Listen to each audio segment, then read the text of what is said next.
Malaysian 370, contact Ho Chi Minh 120.9. Good night. Good night, Malaysian 370. Breaking news tonight, a Malaysia Airlines flight with 239 people on board, including 4 Americans, has gone missing.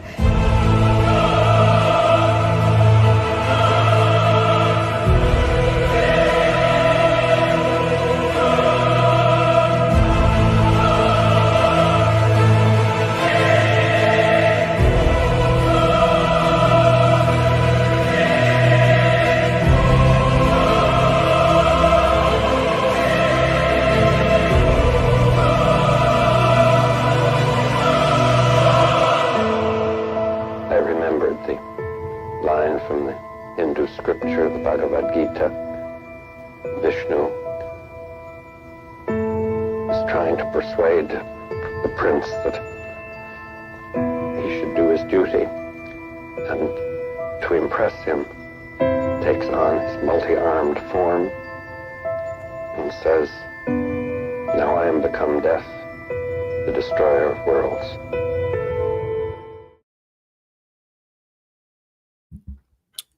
Okay, thank you all for being here tonight. I appreciate everybody in the chat right now. Guys, tonight we're going to talk about MH370. If you're not familiar with who I am, I'm Ashton Forbes, and I am an orb expert. I'm the world's leading expert on the MH370 videos, and you could say I'm pretty far up there when it comes to the missing plane in general. I haven't talked that much about the plane since like at least the anniversary, so going back 6 months. And there's been a lot of updates that have happened pretty recently as well. So I wanted to re-review some of those updates so that people are clear on what my position is about what's going on in the videos, allow people to ask some questions here. So the way this is going to play out is first half, I'm just going to, do my TED Talk basic thing, explain the most powerful evidence, explain why the videos are real, my thoughts on them. And then the second half, we'll go ahead and bring people up, have them ask questions if they want. I'm going to go ahead and send some co-host invites out for people that I recognize, that I trust, that can help bring people up when the time comes. But please don't bring anybody up until we get to that part, until we get to that point. Guys, right off the bat, yes, the MH370 videos are real. The videos that are in question are 2 videos that reemerged on Reddit in August of 2023. If you are watching the live stream right now, you can take a look at what those videos are. You can also find them on my YouTube channel at JustXAshton if you want to watch them. These videos, and I'm not exaggerating, are the most important videos in the history of the world. They're the most important videos in the history of the world. We're going to talk about why they're the most important videos in the history of the world tonight. But I want to go ahead and show them what we're seeing in these videos. We're seeing a color thermal video, and there's 3 spheres spinning around this plane. They're spinning around this plane in a kind of controlled pattern. And we can see these lines in front of them. We can see these weird heat signatures in the orbs. A lot of people think they're alien because what the hell? What is that? No one's ever seen anything like that. The operator zooms in on the plane. We can see this heat signature in the belly of the plane. And then they zoom out. And right as they zoom out, the orbs converge on the plane. And then it's just gone. It's just gone. It's gone in a way where nobody's ever seen something disappear like that before. Like, we've never seen something just disappear. Like, it was there 1 second, and then it's not there the next second. So, I mean, that's the weirdest thing that we see when I've ever seen in my life. A lot of people also point out, like, one of the big criticisms I see from people, especially watching this second video, is why don't the clouds move? I think the bigger question is, why do the clouds not move when the plane gets zapped out of the sky? Why do the clouds not move when the plane gets literally zapped out of the sky? It's there 1 second, and then it's not there the next second. If I'm being critical of the videos, that's the biggest thing I'm wondering about. I mean, if that's an explosion, those clouds should be getting blasted away. Like if that was a mushroom cloud. And if it's implosive, should they get sucked in, you would think? But when this plane blips out, it looks like Like nothing really moves that much in the background. And actually, this is a clue that what we're looking at is some form of gravitational propulsion. What we would think of as an actual wormhole. Now, before we get into all the science and all that, I want to say a couple things. First of all, the people that are hiding those videos and hiding what's happening to that plane, they don't want you to believe your lying eyes. They don't want you to believe what you're seeing with your eyes. Let's just set the groundwork right. The people that are hiding that, the people that don't think those videos are real, they need those videos to be fake. They need some explanation for how those videos can be fake. Because the reality is those videos are the best evidence that exists in the world for what happened to that missing plane. And it's actually not very close at all. That's by far the best evidence for what happened. We can even see coordinates in the videos. Literal coordinates of where that camera is basically looking down on the plane in the Nicobar Islands. So the next thing I want to show you here, actually, we're going to come to this in a second. I'm going to show you guys the flight path. So if you're on the YouTube, it really is going to help to visualize. A lot of people wonder, like, what happened to this plane? And early on, there's a reason why. They fed us so much BS about the plane that nobody really knew what was going on. And that's another reason why the videos must be real. They must be real. Because how did a hoaxer know where to put the plane? If you were in the public, we had no idea what was going on. When people were expecting the plane went to Vietnam, some people were saying that it went up to like Kazakhstan or, somewhere in Europe. Like, how would you know where to put the plane? Where they put the plane in those videos is like the place where you would put it if the plane disappeared right after they lost track of it, right after the military lost track of it. So it's actually wild. Now, what do I want to say here? Yeah, the other reason why, actually, no, that's not what I want to say. Okay. So I'm just going to go ahead and show the flight path, actually. Let's just skip ahead straight to that. So I think this was Chris from the Not Too Deep podcast that made this animation here. So Malaysian Airlines Flight 370 took off from Kuala Lumpur. This is in Malaysia. Now, the plane was flying to the northeast in the video, or not in the video, but in when it took off from Kuala Lumpur, flying to Beijing in China. Now, the first important significant point is about 40 minutes into this flight. 40 minutes into this flight, plane's flying northeast. This is pretty soon. Like, you guys have been on a plane. 40 minutes in is not very far. You've just gotten up to cruising altitude. You start cruising. And now all of a sudden the plane goes dark. This is the point where the plane goes dark over the South China Sea. So a lot of people, even now, believe that that plane never turned back around. They believe that this is either the final place where the plane ended, right there, or it kept flying to like Vietnam or whatever, went straight. Some people believe that. The evidence does not support that.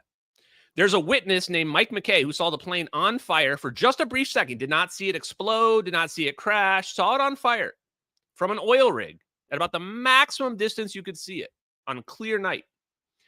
And he saw it on fire for a few seconds. The fire scenario explains the flight path of the plane. That's the most important part. From a normie perspective, the flight path is explained by this fire event of these lithium-ion batteries in the cargo bay. So what happens? The plane turns around. We know the plane turns around, not because of the satellite pings, because of radar. There was actually military radar tracking the plane, and this is another key point. They lied about that. They didn't tell the truth about the military radar for like 3 days. Why were they lying about military radar, guys? Again, like, this case can be solved just by using common sense. Why were they lying about military radar? Why did they not just come out and say right off the bat, yep, we've got military radar of the plane turning back around? Why? Because as you're going to find here, we're going to find out what happens to this plane in about 1 hour. 1 hour about from this plane turning back around, something very bad happens to it. So they needed people to not know where the plane went. And where's it going? Where's it going? It's flying to Penang. It's flying to the airport to land. Even if you think it went a little bit further north to Langkawi up here, there's actually 2 different airports. Langkawi is this island a little north, and then you have Penang down here. It's going to land at Penang. Now, this is the real mystery. Why did it not land? And we know it was low. It was flying low because the co-pilot's cell phone pings a cell tower. That's not happening at 35,000 feet. Your cell phone is not going to ping a cell tower at 35,000 feet. You can go try it out, guys. Not going to happen. So something happened. This plane either tried to land, couldn't land. We don't know. But then it diverts again. And again, military radar is still tracking it. Military's radar is tracking the plane. So it's turned back around. It's flown over an airport. And now it diverts again.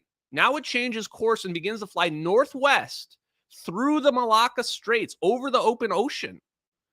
And it's flying over the open ocean. And then we have the last radar ping at 1822 UTC. This is the last radar, my military radar, at least the ones they released to us. The first time this radar was shown to people was at the Lido Hotel in Singapore. I've been to that hotel because I used to live there. It's on Orchard Road, if I recall correctly, unless they moved it. So in order for someone to know where to put this plane in some video that you create, you'd have probably had to been at the Lido Hotel. Or you'd have probably had to been like stalking the case online with all the experts and found the photos. And then, because if you just take the image from the Lido Hotel, which is similar to what you're looking at on the screen here on the YouTube channel, and you draw a straight line from this last radar point to the coordinates in the MH370 videos, and you run right into it. You run right into the coordinates in the MH370 video, guys. This is the part where if those videos didn't show a plane being teleported out of the sky, then everybody would just admit that this obviously must be what happened to the plane. This evidence is more than you would ever need in a court case. So let me go ahead and show you on Google Earth here as well what I'm talking about. So this I'm showing now on my YouTube is Google Earth. This is Google Earth, and I've plotted the course of the plane as well. So you can see military radar lost at 1822. It's a straight line to the satellite video coordinates. And it's only 20 minutes after the last military radar is when that plane's being teleported out of the sky, zapped out of the sky, whatever you want to call it. Right there. So if you're watching the YouTube, you can just see it right there. And another key point, my sources, there is a real person, another real witness that saw the plane in this location. Her name is Catherine T. Catherine T. saw the plane around the same time that the plane would have been flying right past there, going to the satellite video coordinates, which, by the way, is not satellite. We're going to talk about that in just a second. The video called Satellite Video Coordinates. Catherine T. saw the plane. Her sighting is consistent with what we're seeing in the videos. Her sighting, a real person that predates this investigation, her sighting is 100% consistent with what we're seeing in the videos. Get that through your head. That is a real person unconnected to this. And if that wasn't enough, there's a third source, independent source of all of this, independent from the videos, independent from Catherine T. China Times. China Times. You can only find this report in the China Times. Claim that the U.S. Navy had communications with the plane that was intercepted, and that at 2:43 a.m., the captain of MH370 was attempting an emergency ditching because the plane was disintegrating. Yes, I'm not making that up because I've shown the sources. It's out there. You can find the old Reddit post from the day the plane disappeared. 2:43 converts into 1843 UTC, the exact time the plane would have been in the coordinates that we have in the Nicobar Islands. So the last thing I want to point out here is that this location that we're looking at on the screen here, this location and the coordinates in the WAMI footage, this is the same location where the story we've been getting fed about this missing plane says that this plane took a sharp south turn, just a sharp, straight up 270-degree turn, not just a left turn, but a turn straight south, and then flew for 5 hours south with nobody detecting it. Look how far this is, until it finally gets down off the coast of Australia in the South Indian Ocean into the middle of nowhere, and then somehow crashes in the middle of nowhere with nobody seeing it, somehow crashes into a million pieces and nobody sees a single piece ever. Not even like after the plane disappeared, just ever. Nobody finds anything ever in the South Indian Ocean where they claim plane turned, flew for 5 hours, nobody saw it. Real facts. So, huge thing I want to point out. Why were they filming? A lot of people ask me. They say, Ashton, why are there cameras recording this airplane? This should not require an answer, to be honest with you, but we have to throw it out there to help people out. There is only one answer, guys. And the answer to the question of why there are cameras recording this is also the reason why we're not looking at magical space aliens zapping the plane. I'm happy to believe that magical space aliens zap the plane. That's just not what's happening in the videos. Why are there two cameras recording the plane? There's only one answer. That one video that's called Satellite Video, Airliner, and UFOs is not a satellite video at all.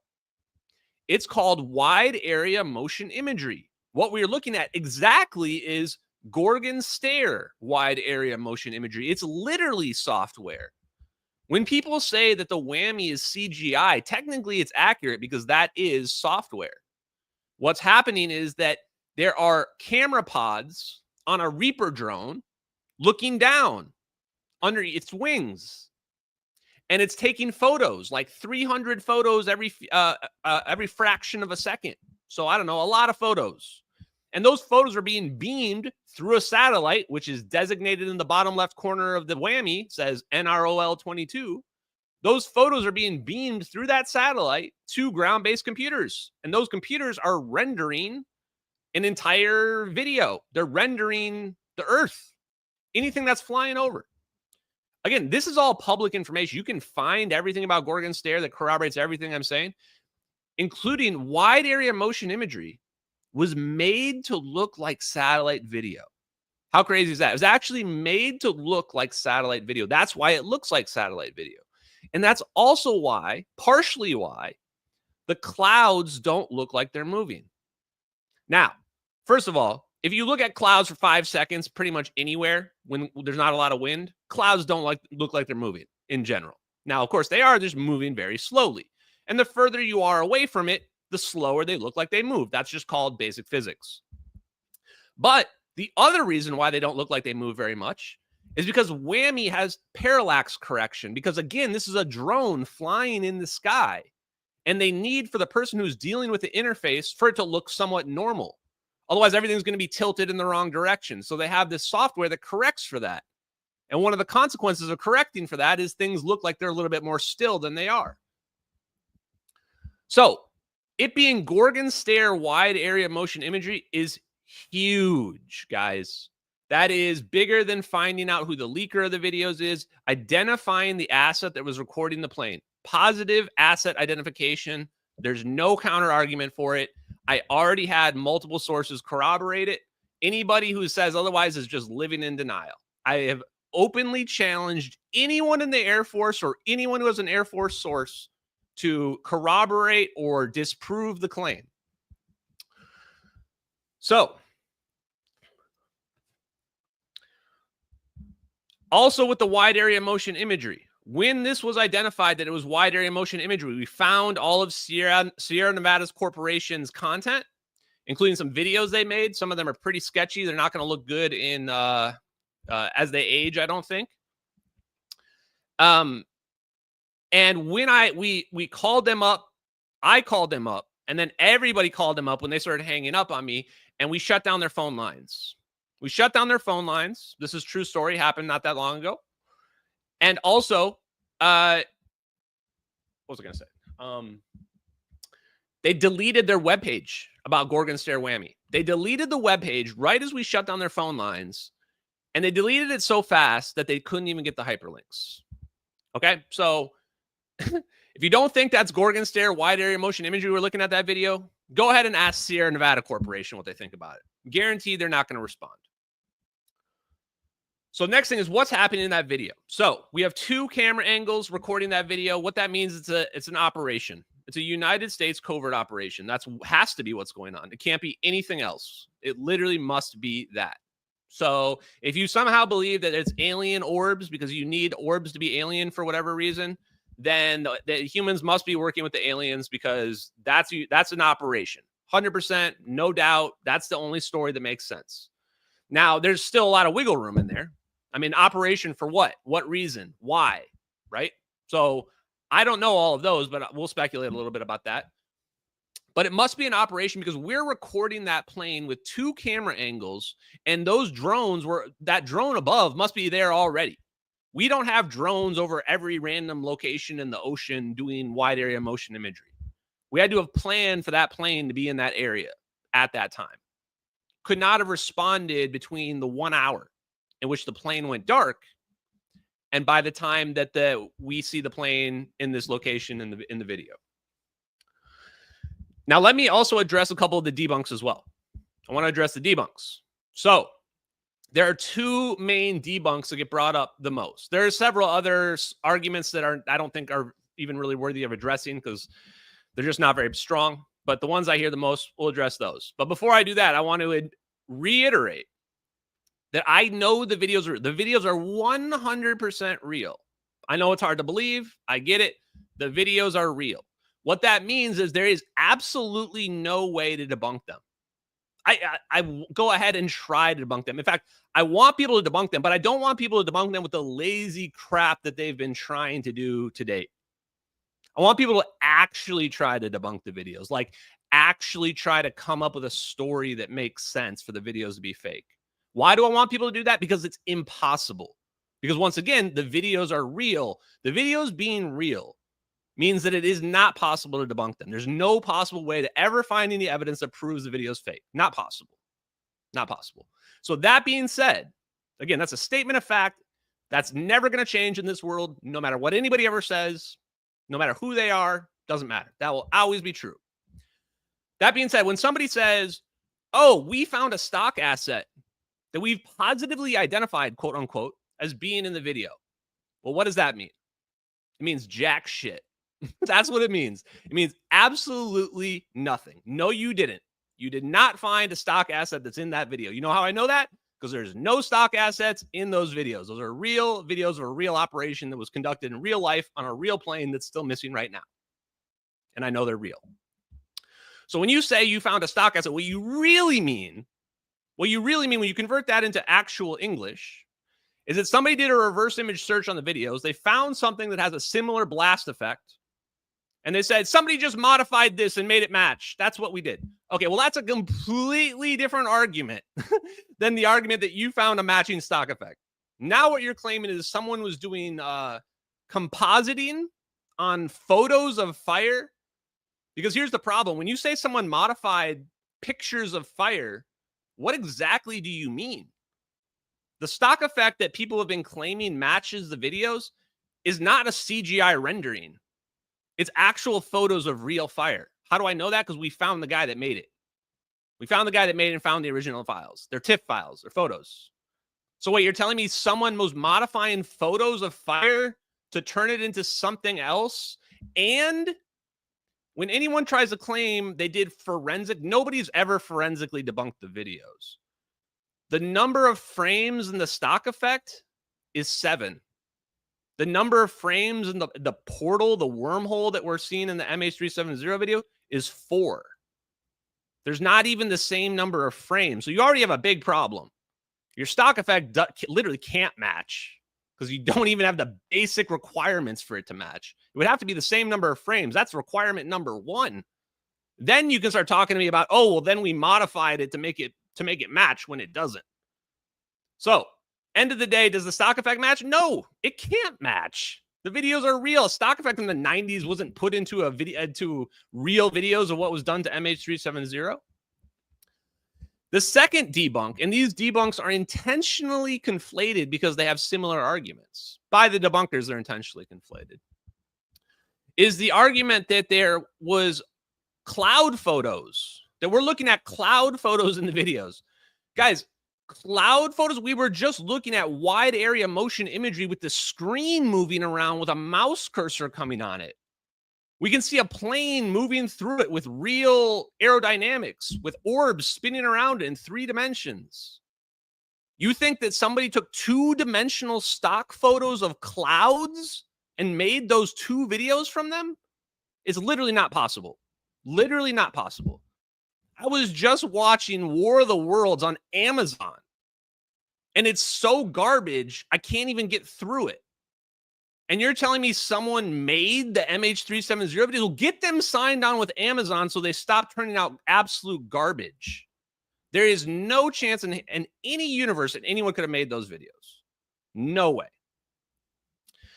That being said, what is the answer to the cloud photos?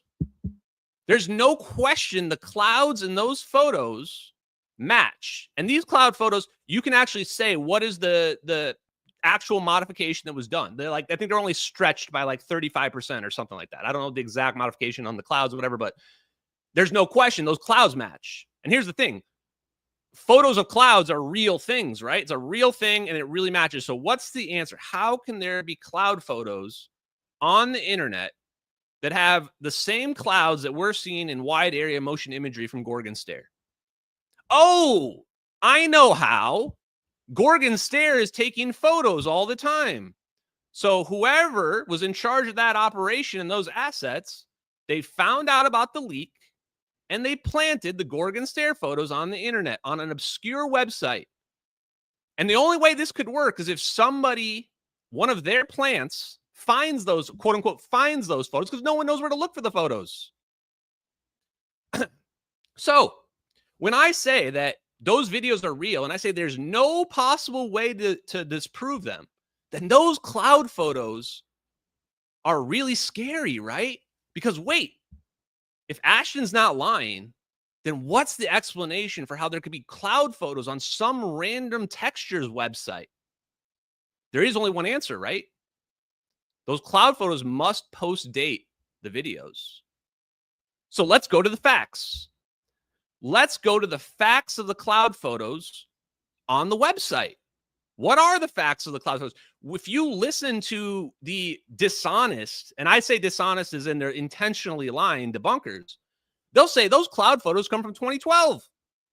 They'll say those cloud photos come from a guy named Jonas Deroe in 2012. That is a lie. They do not. Jonas Deroe did not take those cloud photos. 100%. The actual facts are those cloud photos were updated on that website October 25th, 2014. I don't mean updated, first uploaded.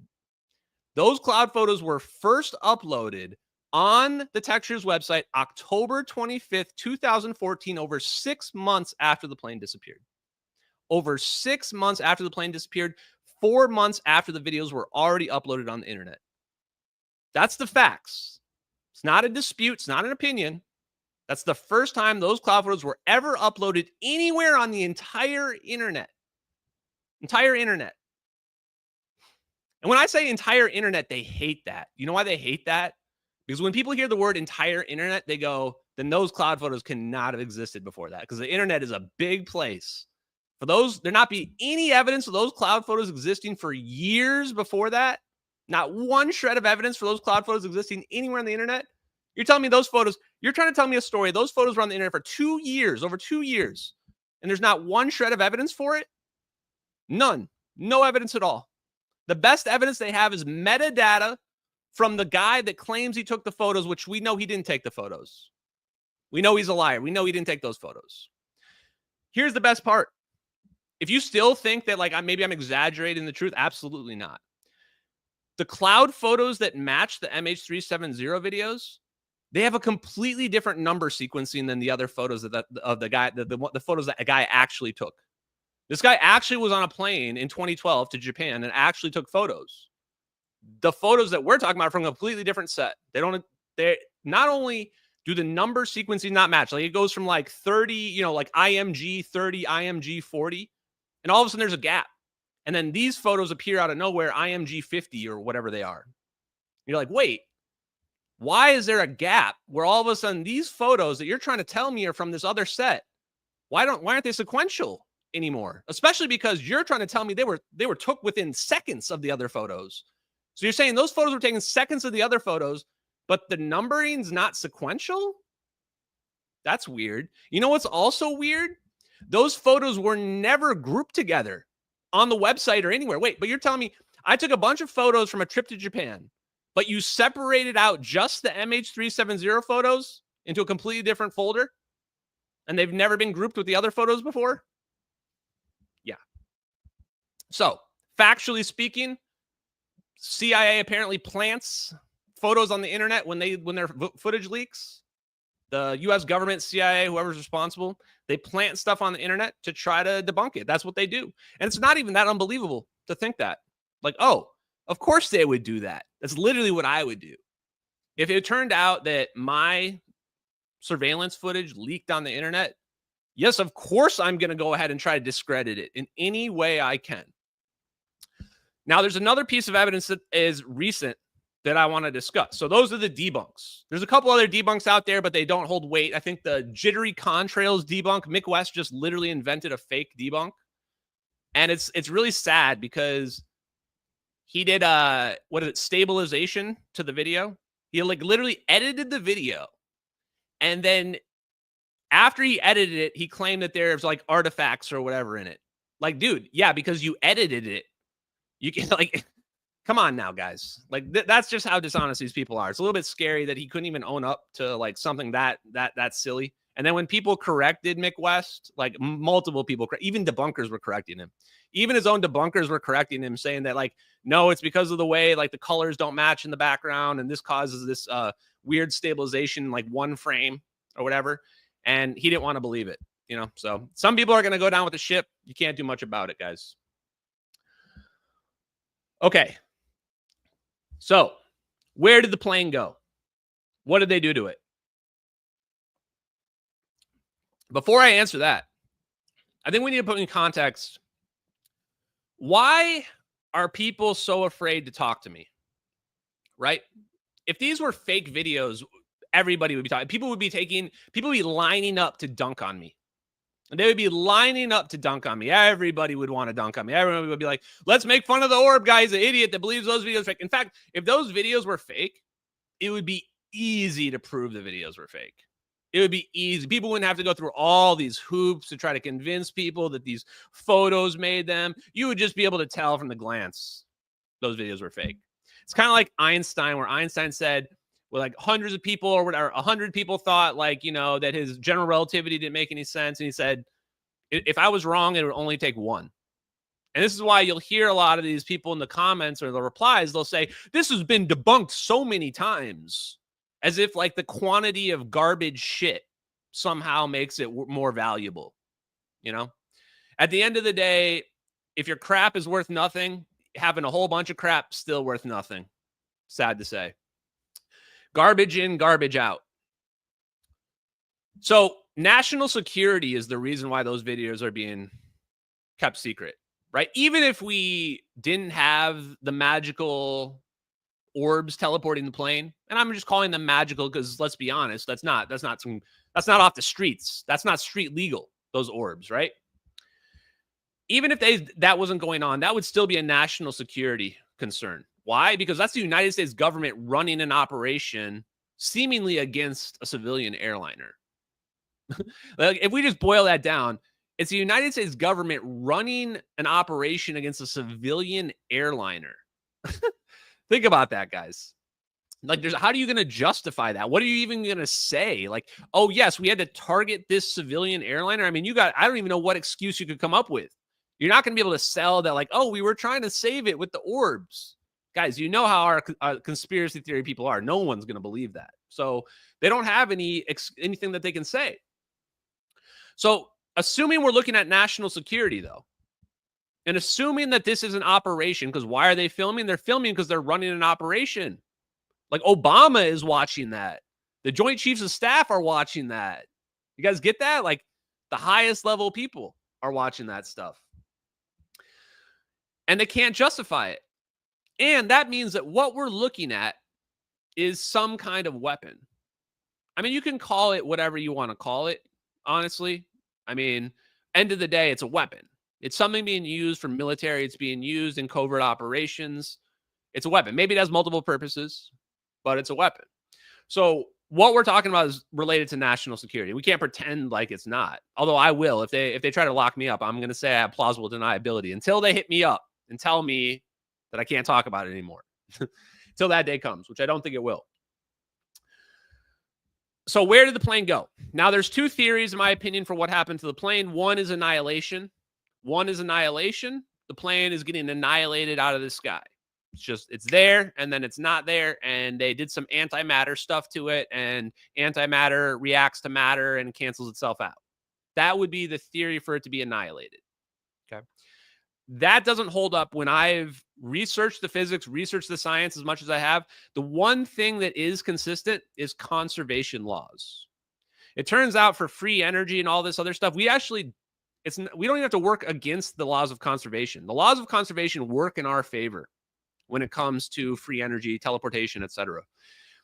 What that means then is if that plane is disappearing, it has to either convert into energy because it's mass. That mass either has to convert into energy or it has to go somewhere else. So remember, laws of alchemy, if you're a Full Metal Brotherhood fan, nothing can be created nor destroyed. Equivalent exchange, right? So if something's going to disappear somewhere, it's got to go somewhere else. Otherwise, we would need to see basically a thermonuclear mushroom explosion. If we saw a mushroom bomb happening in that plane, in that video, I'd say, okay, they nuked it. They nuked the plane. I don't know why they nuked the plane, but they did. But instead, we don't see that. We just see it blip out. Almost looks like a bubble just disappeared. So what is the other theory? The other theory is teleportation.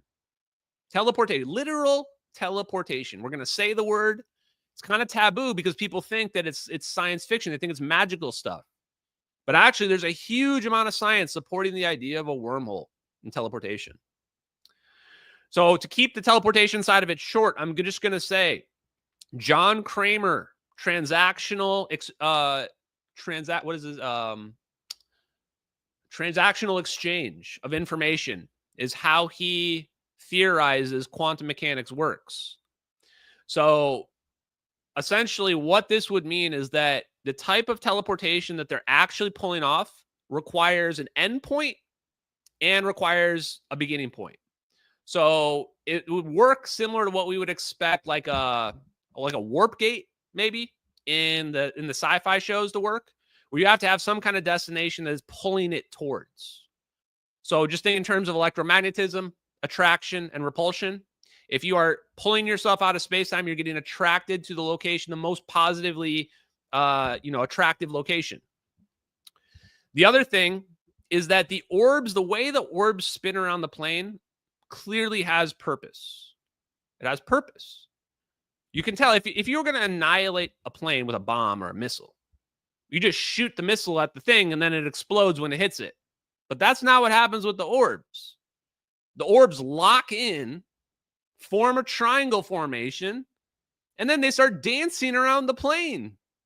And they're not dancing randomly. They're dancing in a perfect sinusoidal wave pattern. Perfect sinusoidal wave pattern. Perfect equilibrium triangle. That's a big clue. That's a big clue.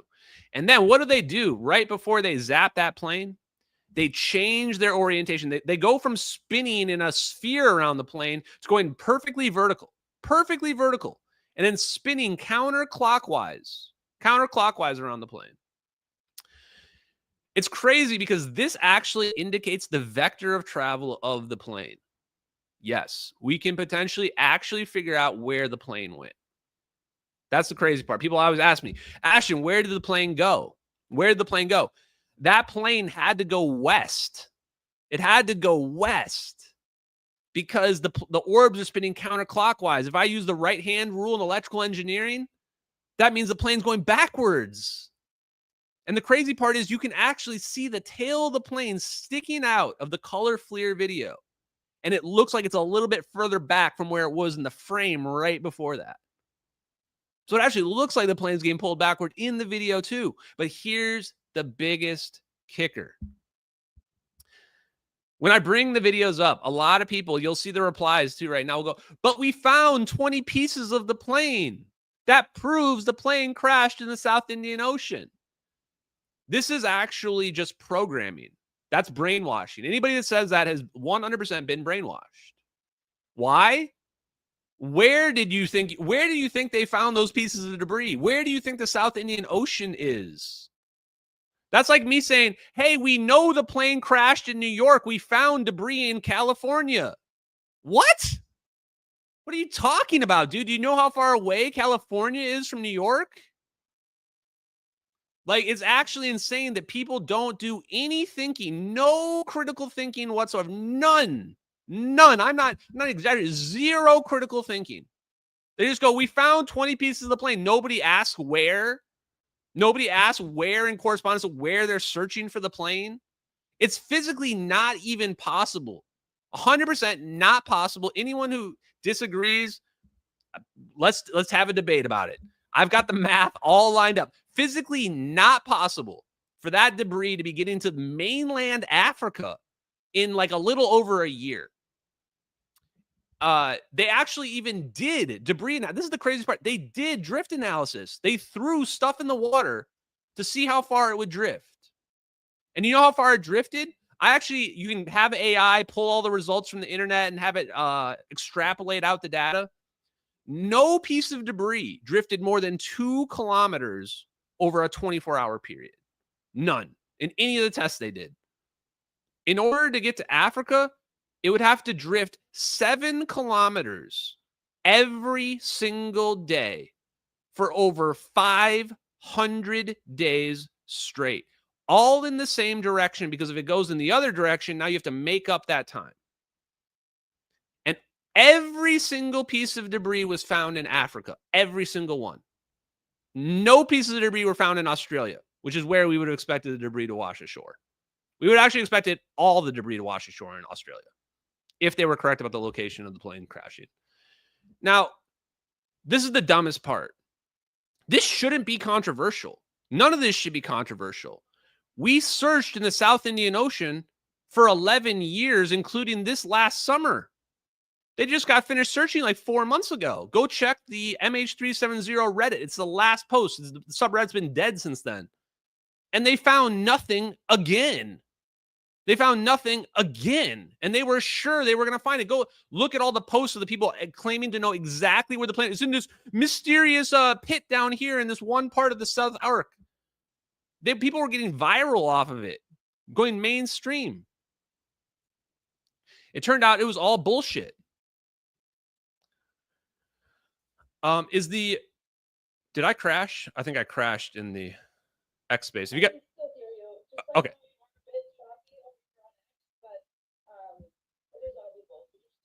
Okay, thanks. Okay, I'm going to keep going. Okay, cool. Thank you. So, then here's the point. Plane is being teleported west. We know where it is. It's the Nicobar Islands. Okay, what's west of the Nicobar Islands, guys? Diego Garcia Military Base, the Maldives. Oh, and Africa. Africa is west as well. So the story being presented by those videos actually is corroborated by the debris found in Africa. That would mean that wherever this plane ended up, it has to be closer to Africa. Okay, I'm going to restart my app. It looks like it's crashing here. I'm just, hopefully this doesn't crash the space, guys. I'll be right back. Okay. Let's see if we can not have it crash. I was afraid that would happen. We got pretty far, though, guys. Let's see. Reconnect.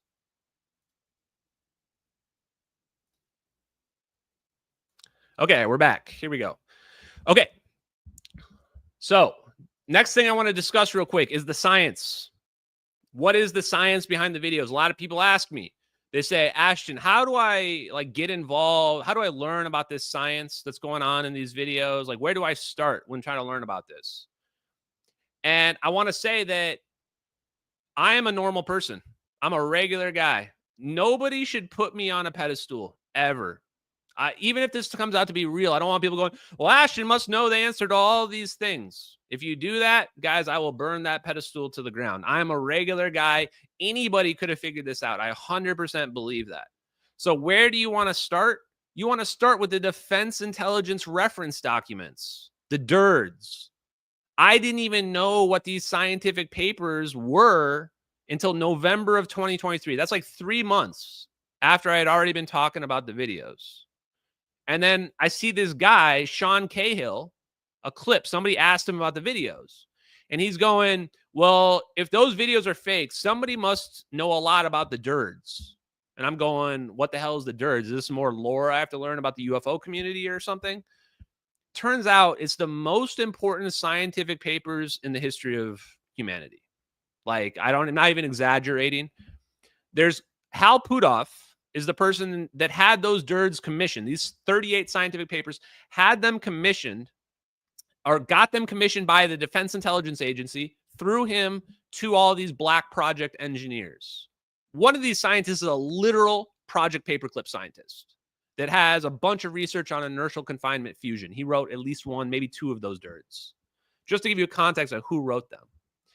These DIRDs go from everything from extracting quantum vacuum energy, basically free energy, to how to make warp drives and wormholes, how to make neutronic fusion propulsion, which I didn't even know what the heck that meant a year ago, and negative mass propulsion, which is what we think we need to make a warp drive or a wormhole.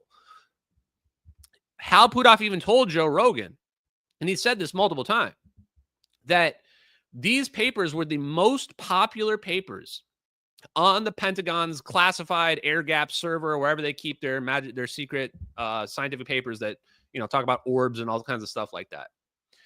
I speculate the reason why these papers even exist is for plausible deniability. So when they have to come out and admit that they've got magic plasma orbs that can teleport planes and whatever, that they can say, oh, we weren't lying about that. We were telling the truth. Here's all the papers that prove it. And the best part for them is these papers actually are publicly available through like various universities and what have you, because the authors are all professors too. And they also publish these papers with slightly different names in the public realm in most cases. It's actually, that's what makes it really hard to find some of them, is most of these papers have two different names.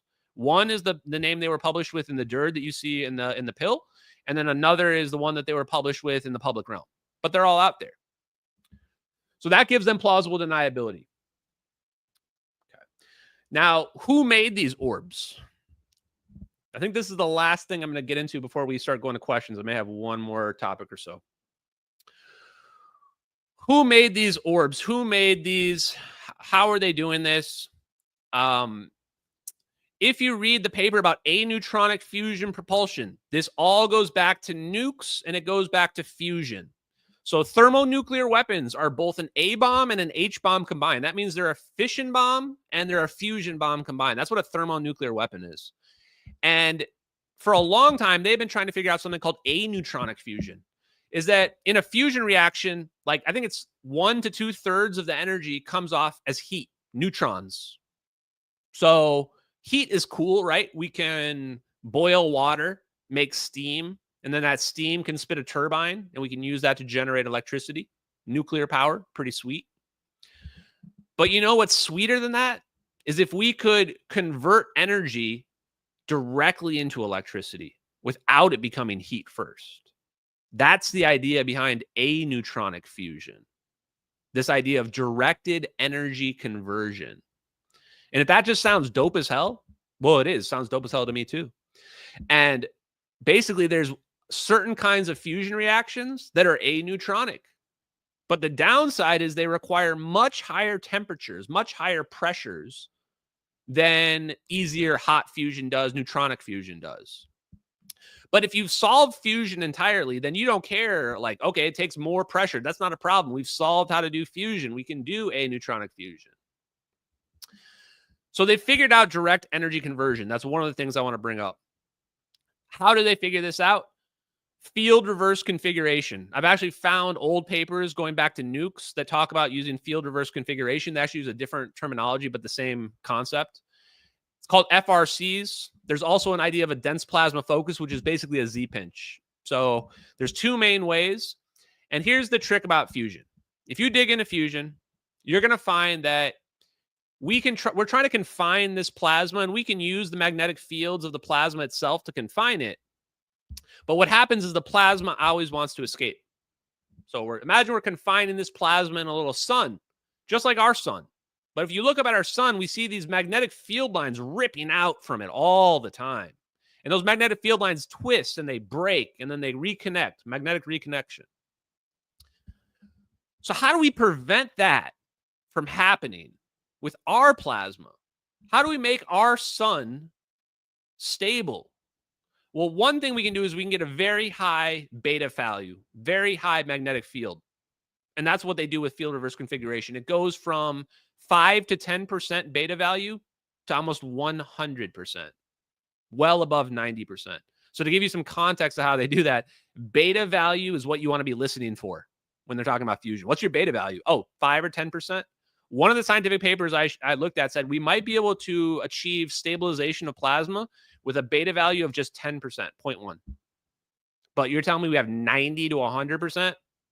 So that's one way. The other way, as some people are pointing out in the chat, is scramjets. What is the other way to make our fusion plasma stable? Control the direction of the ejecting material. Don't try to stop it. Don't try to stop our plasma ball from ejecting material. Control the direction of it. So it's like, okay, I'm going to create this fusion reaction. And imagine like the neutron stars. When we look at the neutron stars out there, we see these jets shooting out from the axial from the top and the bottom. And they say, oh, if those jets, or those X-rays were to hit us, it would wipe out all life on Earth. They tell us that, right? That's what the orbs are doing. The orbs have axial jets, one in on the front and one out on the back. And they've created an equilibrium where they're basically just running on them as train tracks. They're just flying on the jets as train tracks. So they've just taken their neutron star, their little fusion reactor, you turn it on its side, and now you just use it to fly around through the sky. And what are they using as fuel? What is the fuel for that? Well, presumably it's super efficient, so it doesn't even need that much fuel to operate. But also, they can use the air. The air has all the elements they could need in it. It's got hydrogen in it. If they pre-ionize the air, they might be able to liquefy the hydrogen straight out of the air and even use it maybe as cooling as well. So when I look at those orbs, I say there's only really two people who could have made something like that. Because we're talking about, this is like probably a small computer inside of that that's managing all of this, possibly with some superconducting magnets to produce some type of cylindrical machine that has got fusion going on in the middle of it and a plasma sphere around it. You got to have like, I don't know, at least a half a dozen different devices, right? A communication device, something to pre-ionize it, a control mechanism, like, you know, a laser. You got to have at least a half a dozen different things going on there. So this isn't somebody building orbs in their garage. And you'd have to have so much institutional knowledge about scramjet design and like hypersonics to build those plasma orbs. To me, there's only two options, guys. One, Loheed Martin. Loheed fucking Martin, chat. Loheed Martin. Loheed Martin has been at the center of all the UFO lore and what have you. They've been saying that, oh, somebody gave them a flying saucer a while back. Ben Rich of Loheed Martin in the 90s, saying that they have technology that's like locked up in black projects that would change the world. Well, guess what? That's exactly what the letter to Ashton Forbes said. Somebody sent me a letter, I believe it was on January 9th or something like that of 2024, and said, we have technology to change the world, but that's never going to happen. That's never going to happen, and I'll tell you why. And basically says that if this technology were ever accessed by two different warring factions, our planet is done. And presents the argument that they have to do operations like this to prevent anybody else from getting this technology. Like only one person is allowed to have this technology. Whether you agree, disagree, that's the argument that's presented. So Loheed Martin is one of the only people that could have built it. Why? Because they have the institutional knowledge. They have the skunk works. We have the evidence that they actually have had crazy technology similar to this. In fact, Ben Rich is also quoted as saying that they have the technology to take ET home. Well, I bet you could take ET home with some magical teleportation orbs. Now, this is what I'll throw a bone to the UFO, to the alien heads out there, which is that if we can teleport a plane from the Nicobar Islands to the Maldives then aliens can definitely teleport from the Andromeda Galaxy to us. So Ambassador Bijou or whatever, well, you know what? You just got a big bonus, brother, because it actually makes sense how it could be theoretically possible for them to get to us. The other person that could have made it, I've asked around a little bit. There's only one other party, the United States Air Force. Everything leads back to the Air Force. Everything, guys. I did not think that the U.S. Air Force, I did not know the U.S. Air Force would be capable of even doing any of this, having this technology, and now I know no question are they capable of it. I found an old clip of Eric W. Davis, which is the guy that helped them figure out teleportation. He's got multiple papers, just literal teleportation physics study. And he says that one of the generals, I forget what the general's name was, the Air Force Research Lab general, I can see his face, I can't remember his name right now, held up his teleportation physics study and said, this is the kind of research I want going on in my labs. And he did that in 2005. 2005 or 2007, somewhere around there. In the 2000s, you've got a general saying, this is the type of research I want. And it's teleportation, literal teleportation. So the Air Force is connected to this. And the most significant paper is directly from 2005, which is called Dense Plasma Focus. The Dense Plasma Focus paper written by Franklin Mead, George Miley, David Froning, and a couple other guys as well. The abstract of that paper literally says that they're trying to make these plasma balls that have propulsion, that they can fly through the air, they can produce gigawatts of excess energy, and that excess energy can be used for super high powerful lasers as well as gravity devices. Gravity devices. It says it right there in the abstract. Gravity devices. Like gravity devices like teleporting airplanes out of the sky, like those kind of gravity devices. So this means that, and at the end of the day, does it matter if it's Lockheed Martin or the Air Force? Honestly, I kind of looked at them as almost the same party. Like they're so incestual at this point in terms of their relationship and how they share information about weapon programs and things like that, that they're all guilty. In fact, it's not even just Lockheed Martin. Raytheon, Northrop Grumman, even General Atomics. Like all of these people are connected to either the technology, the black operations, hiding fusion from the world, because that's what those orbs represent. The orbs represent, they're literally hiding fusion from the world. They're hiding fusion from the world, guys. Like just let that sink in for a second. They've already cracked fusion. They've already figured out how to do it. They've already figured out how to get gigawatts of excess power. They've already figured out how to get so much excess power from it that they can just go around randomly teleporting airplanes in 2014. So energy is just a giant scam. Absolute giant scam. Read the Defense Intelligence reference documents. Those are probably the most important things.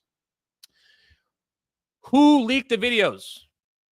Everybody says, Ashton, you have to prove that the videos are real. And I say, okay, well, let's keep the bar the same then. I'm going to prove who leaked the videos, and you try to prove who made the videos, right? Let's keep it even. You tell me who made the videos. People have been trying to say this guy, Joe Lancaster, made the videos, and it turns out he was a huge scammer the whole time. And I was calling him out the whole time from the very beginning, going back a year and a half. And he was trying to convince the website person to send him a fake email saying that he bought the photos, because there's no evidence anybody ever bought the photos either. Because, of course, nobody bought the photos. Those photos didn't exist before the videos. Who made the videos? There should be no excuse. If you believe those videos are fake, you should be able to understand the psychological profile of somebody who made those videos, how they made them, where they got the knowledge to make them. All of those should be easy to answer questions. But they're not, because nobody made the videos.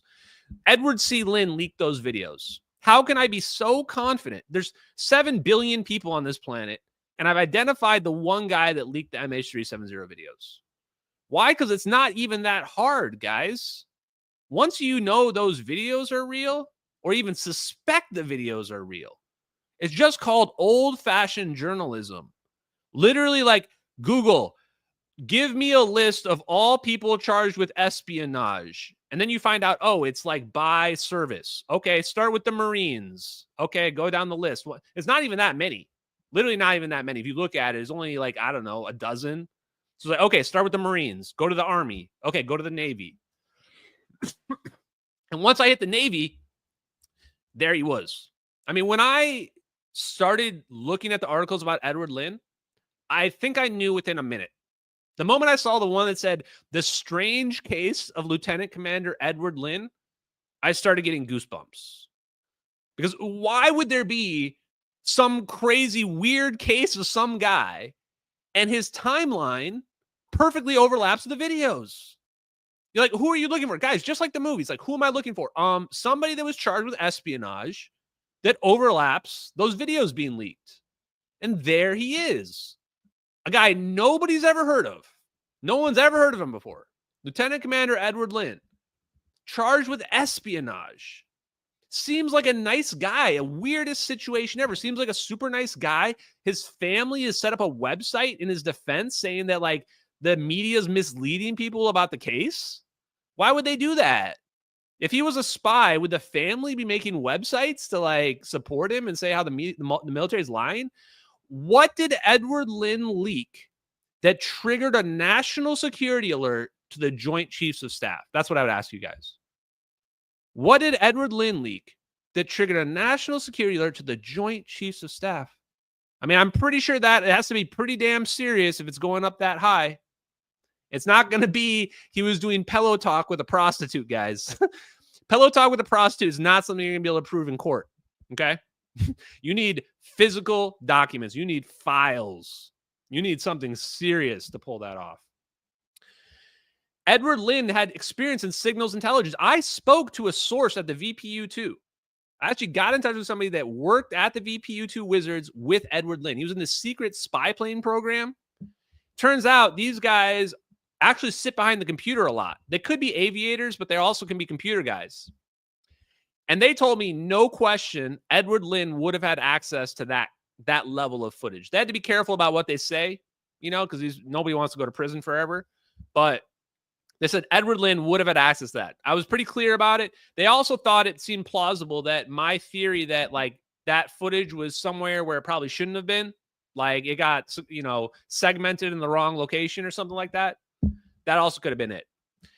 I'm not going to dig too much into that, but if you're curious, there's this whole area of, like, they tried to regroup all the intelligence, like, databases around 2013, I want to say. And if they messed up somewhere there, you could imagine how a video that's, like, super secret somehow gets somewhere where it's seen by people that shouldn't be seeing it. That's what I'm pointing out. The other thing I want to point out is Obama is definitely, Obama knows about MH370. I'm not ready to say that he necessarily signed off on the operation, but Obama knows about MH370. That's the reason why he's only spoken about the plane twice ever. Yes. The first time Obama ever spoke about MH370 was over 10 days after it disappeared. March 19th, 2014 was the first time Obama ever publicly mentioned the plane. Is that not weird to people?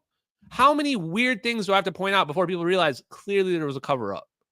If we were not covering up that plane, meaning the United States government, then Obama would have been issuing statements the next day.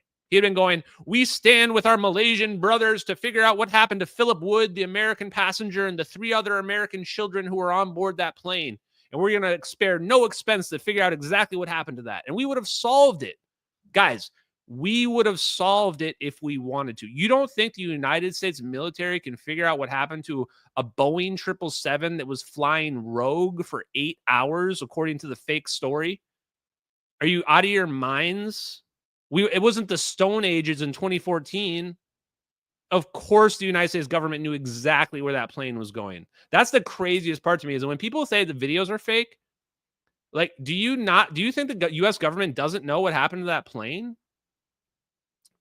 So Obama definitely knows. And another reason why I know that, I'm going to hold up a couple of these FOIAs on my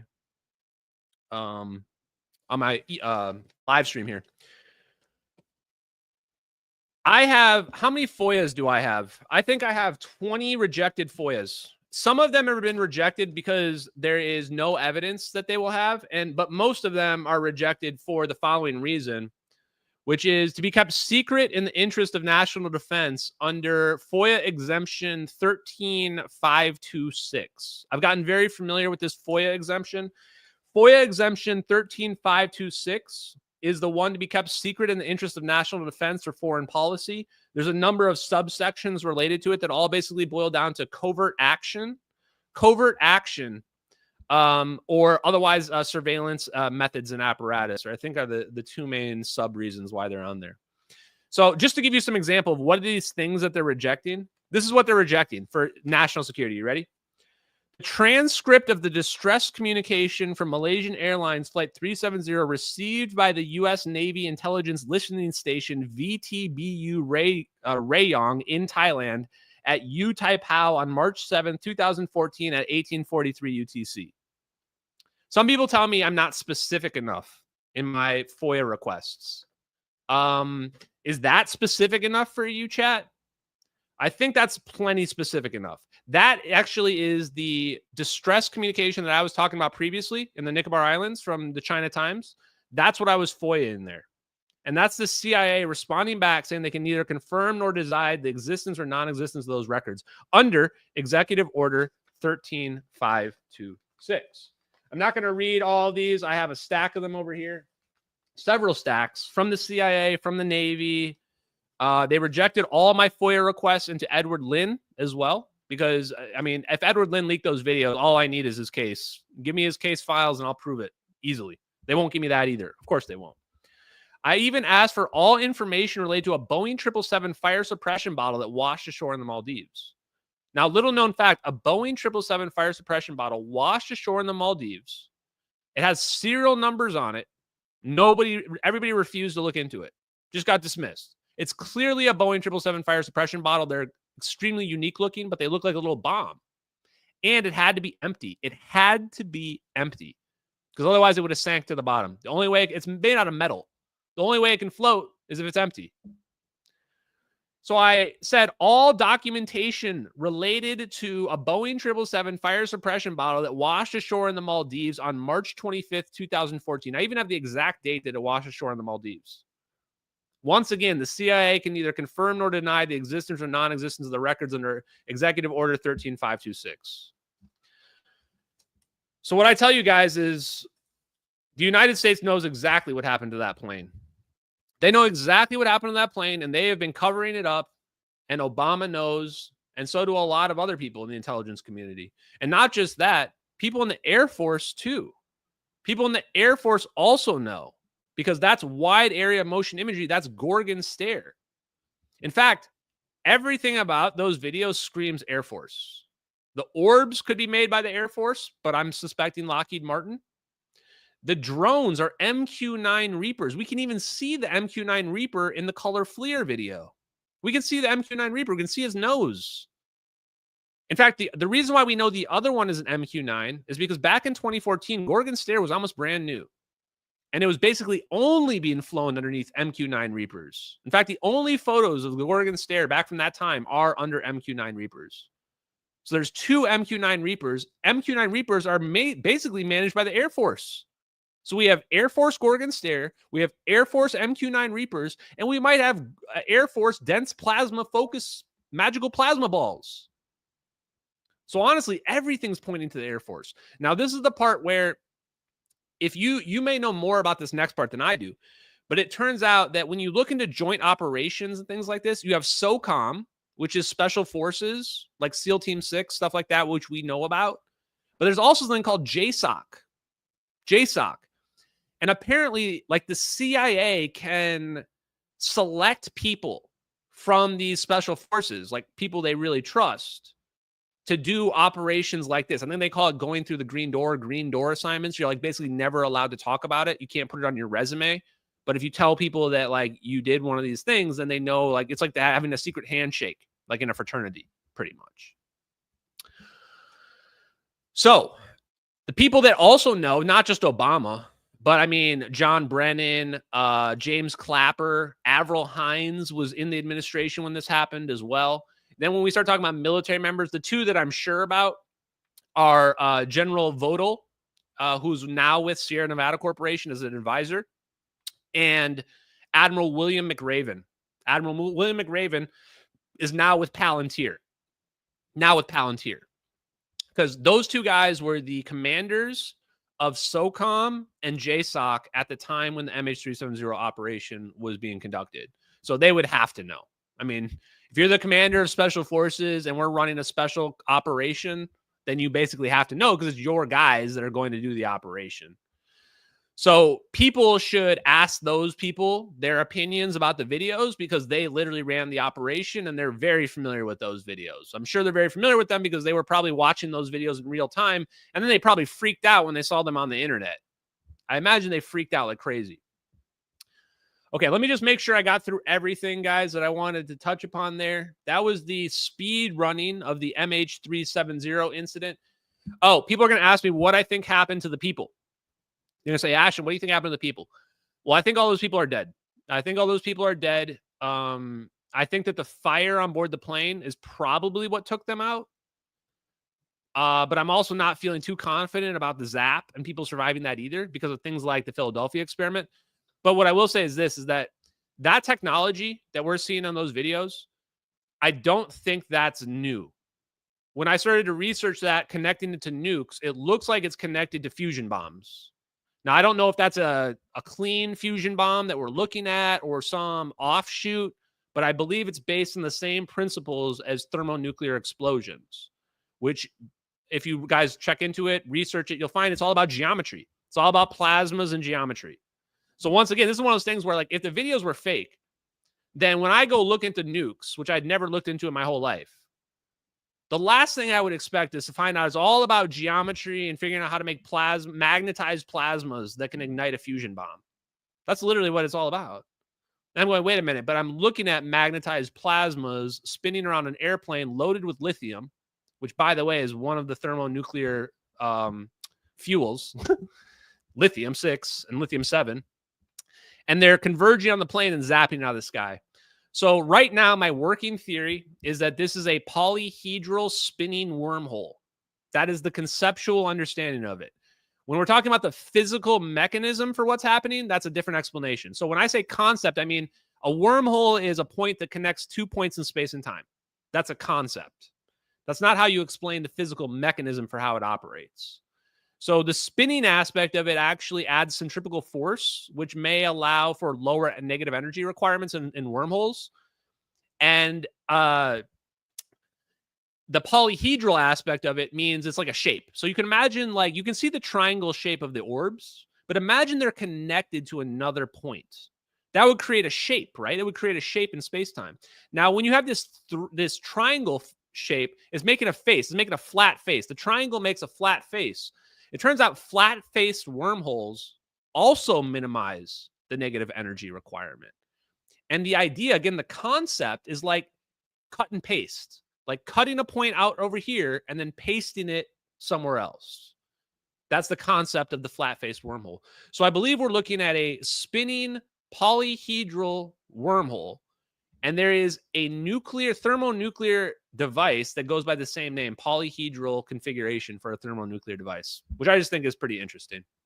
So it was either the Air Force or Lockheed Martin in a covert operation run by the United States military against the plane. And the last bit, and the people probably are not alive. If they are alive, they're probably in witness protection or living their best life out on Diego Garcia.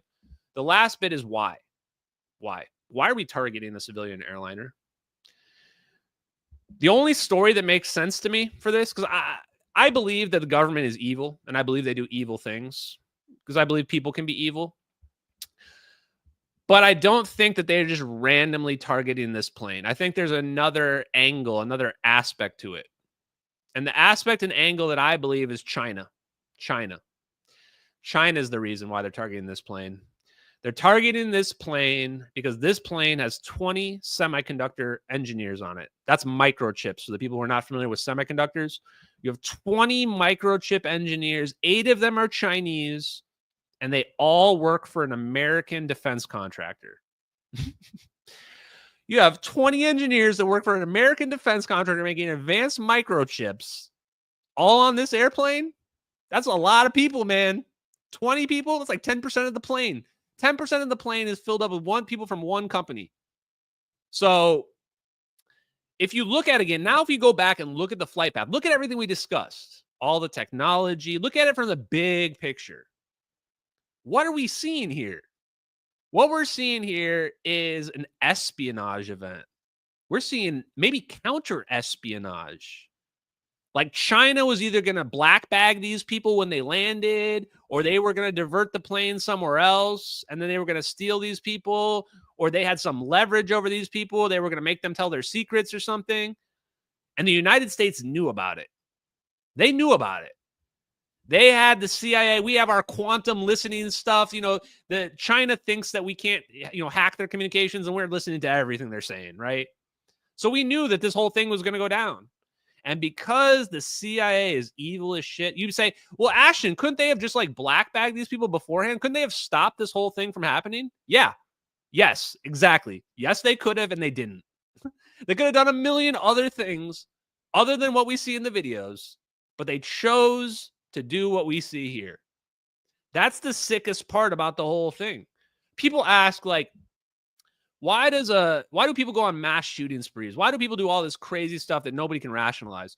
Yeah. Why does the CIA do crazy stuff that we can't rationalize? Why? Because they want to be the top dogs of this technology, and they're not going to let anybody else come close. That's the message I get from this, is that the message these videos are sending is, don't mess with us. We have stuff that you couldn't even imagine. You couldn't even imagine it. That's the message being sent. Now, they don't want these videos to leak. They didn't intentionally leak these videos. How do I know that? Because these videos give way too much away. I mean, I figured out who leaked the videos from watching these videos, guys. I figured out who leaked these just from watching it. I figured out the compact fusion reactors and dense plasma folks and all that stuff from just watching these videos. Just from these videos with no classified information or anything. So they don't want China to get that much information. This lets China catch up. In fact, I would argue that these videos are the most important videos ever, but also the biggest leak of damaging information in the history of the United States government. This is bigger than having the nuclear bomb get leaked. That's how huge these videos are. And that's the reason why they need people to not believe their eyes. I mean, when you're watching that drone video, you can see the real clouds in the background. Nobody's faking those clouds like that. Not in a million years. So they need people to ignore these videos, because these videos shatter the paradigm entirely. You see even the Iran conflict in a whole new light. Like, why are we concerned about Iran getting nukes? We're not really concerned about them getting nukes. We've had nukes since 1945. We probably have anti-nukes at this point. What we're really concerned about is them getting this technology, them getting teleportation technology, them getting free energy technology, them getting plasma orb technology that can just annihilate a plane with no counter to it whatsoever. Send that thing to the moon, send it to the sun, right? That's what we're really afraid of, because when anybody gets that technology, I mean, Russia right now is already testing a weapon they say could destroy the whole planet. So what happens when some people that don't respect the sanctity of life get that weapon and they decide that they're going to usher us all in to, the afterlife or whatever, right? How long is this planet going to last? So that's what I think I want to leave us with before we start to bring some people up. I'm going to do some donos before that, because I had some people go crazy with some donations and I want to make sure I hit those. But hey, Ocean, if you want to help bring some people up, if you guys want to request, if you have questions or comments, this is what I'm going to say, though. I want to keep this structured.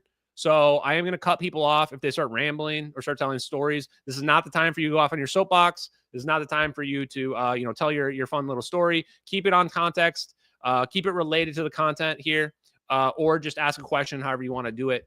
But we'll bring people up, and you can ask anything you want, either about me, the plane, or just give your thoughts about it. Or if you have alternate theories or angles, that's all good too. So go ahead and request. Go ahead. Yeah, I'll recycle right now.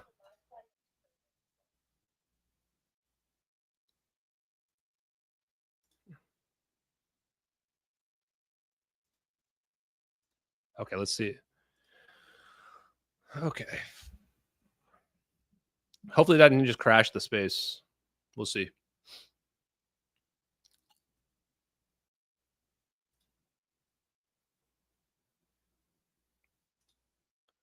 Okay, let's see if we can get this back.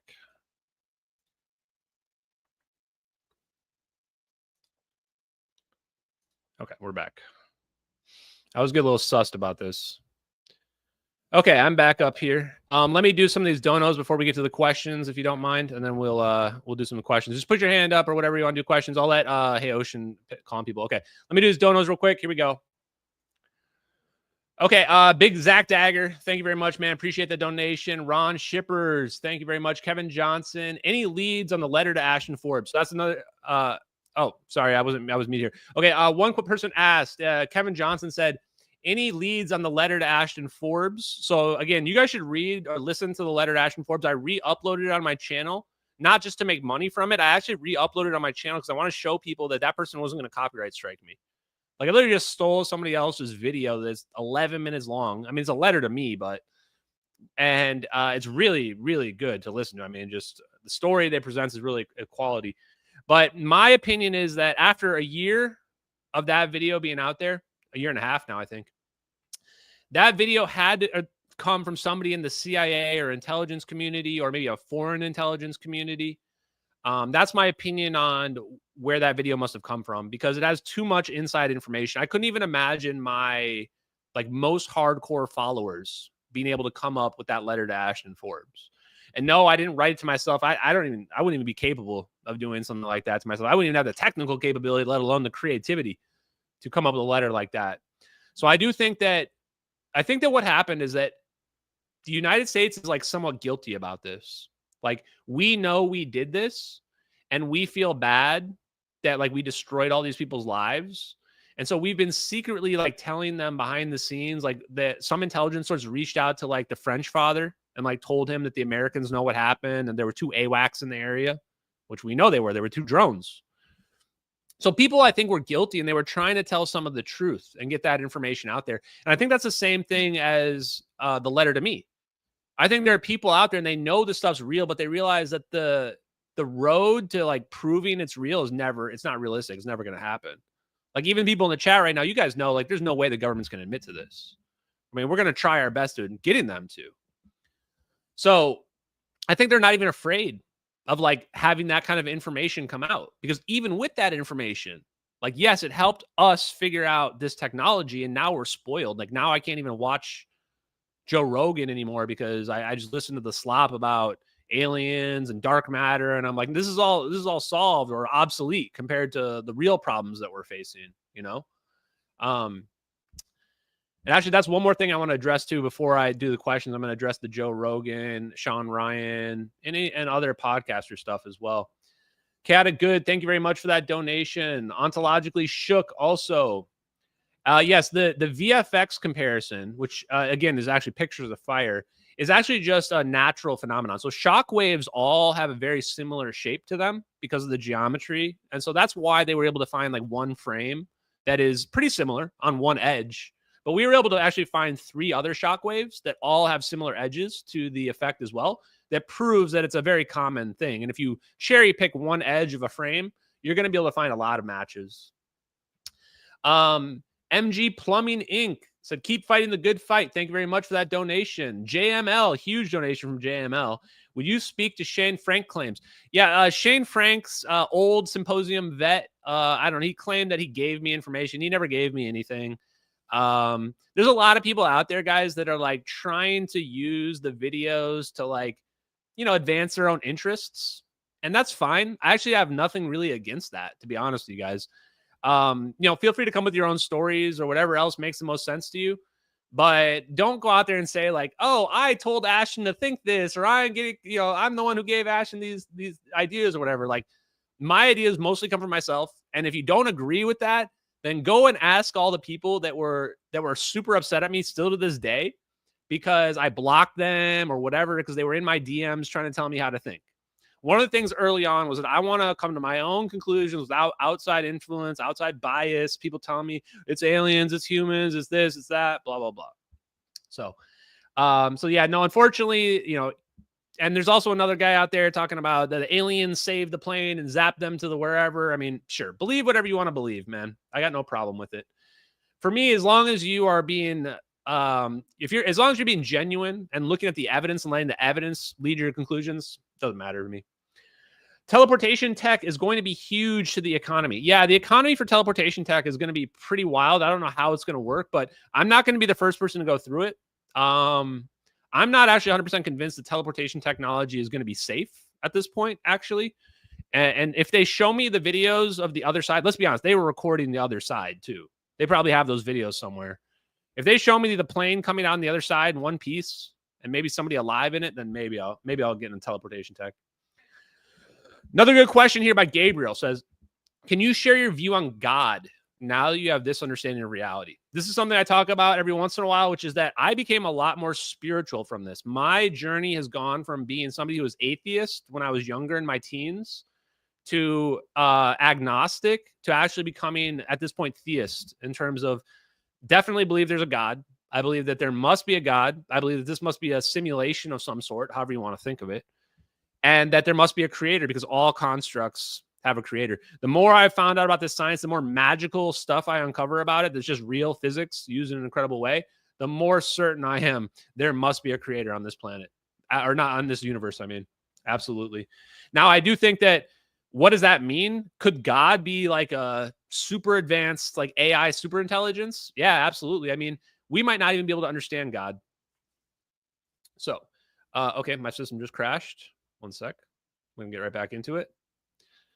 Okay, let's do some of these other donations. While I'm waiting for that. Come on. There we go.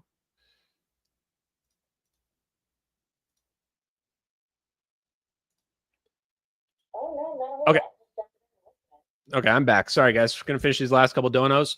Ron Shippers sent dono. Said, Mass Bay north of Kiwa.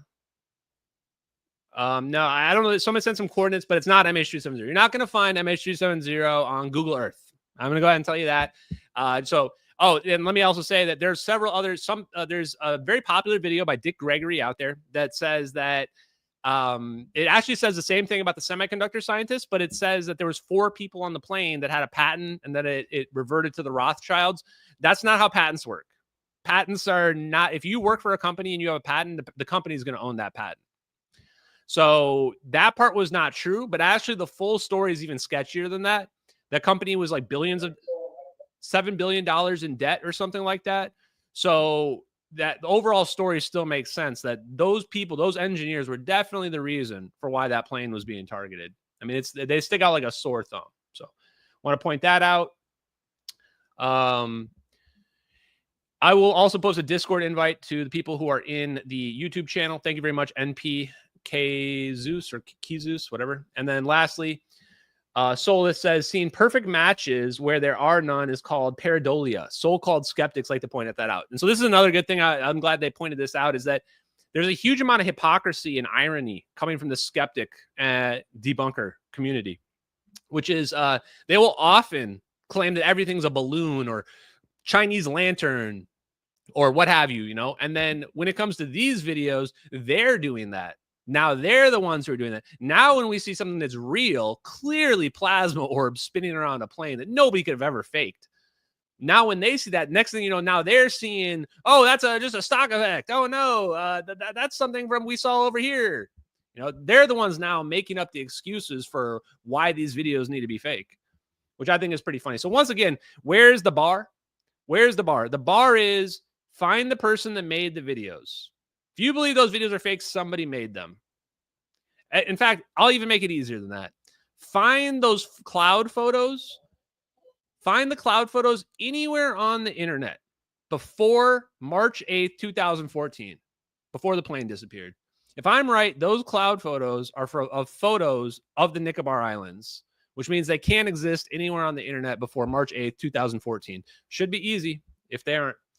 And then one more last one. Zapparoo says, Ashton Forbes, thank you. Fantastic as always. Thank you very much. Okay, guys, last thing I want to comment on is Joe Rogan, Sean Ryan, etc.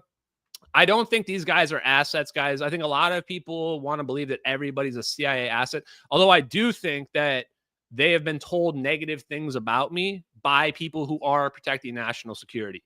You know, people that are protecting national security are saying, "Oh, don't talk to that guy. He's full of crap. He doesn't know what he's talking about, or he's harassing people. He's a mean person. You shouldn't platform someone like him." You know, that's the kind of stuff that they're telling, you know, Sean Ryan and Joe Rogan, what have you.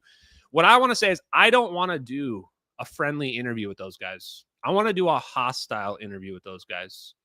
I want to like really not just have them try to come down on me. I want to come down on them. I want to challenge them to explain why they think the videos are fake. I want to challenge them with the evidence to their faces on their show live. And I want to say, you tell me how the United States government doesn't know what happened to a Boeing 777 that you claim was flying for 8 hours past their military bases. We had no idea where that went. CIA contractor Sean Ryan, who should know a lot about our surveillance capabilities. Does he really think that a plane can disappear? Or how about Joe Rogan? Joe Rogan, who has Mike Baker on his podcast every few weeks to, talk about alien stuff and what have you, and to mold his perception. Joe Rogan has had every single woke disclosure advocate out there. If you don't know what woke disclosure means, it basically means disclosure on their terms. They're the ones who decide when we get what we get because we can't handle it and we're just dumb slaves and they tell us what to think and what to do. That's woke disclosure. And it's garbage, just like all things that are woke. It's garbage. And Joe Rogan platforms every single woke disclosure grifter that's selling a book or a movie or whatever, but won't talk to one of the only people in our generation that's a normal guy of a normal working job that just naturally came upon this crazy technology that live streams everything I do for full transparency. Yeah, I mean, I feel like I need an explanation from Joe Rogan on that. Like, why I want to know why he didn't want to talk to me. I want to understand the rationale for why he's concerned about not platforming someone who's promoting those videos. So I want to have adversarial interviews because you know what? Honestly, I have plenty of non-adversarial interviews. Lots of people are super nice. I want to have one where we actually kind of get a little fired up because that's what this topic deserves. 239 people zapped out of the sky. Plasma orbs and fusion and free energy technology being kept hidden from the American people and from the world. This doesn't deserve, hey, let's have a nice chummy conversation and then we'll laugh about it. No, we should be getting pissed the hell off. So there we go. Let's leave it there. Do some questions, guys. Thank you for listening to my TED Talk. Cool. Yeah, thanks for that. I know David is trying to stand up to some kind of questions with that.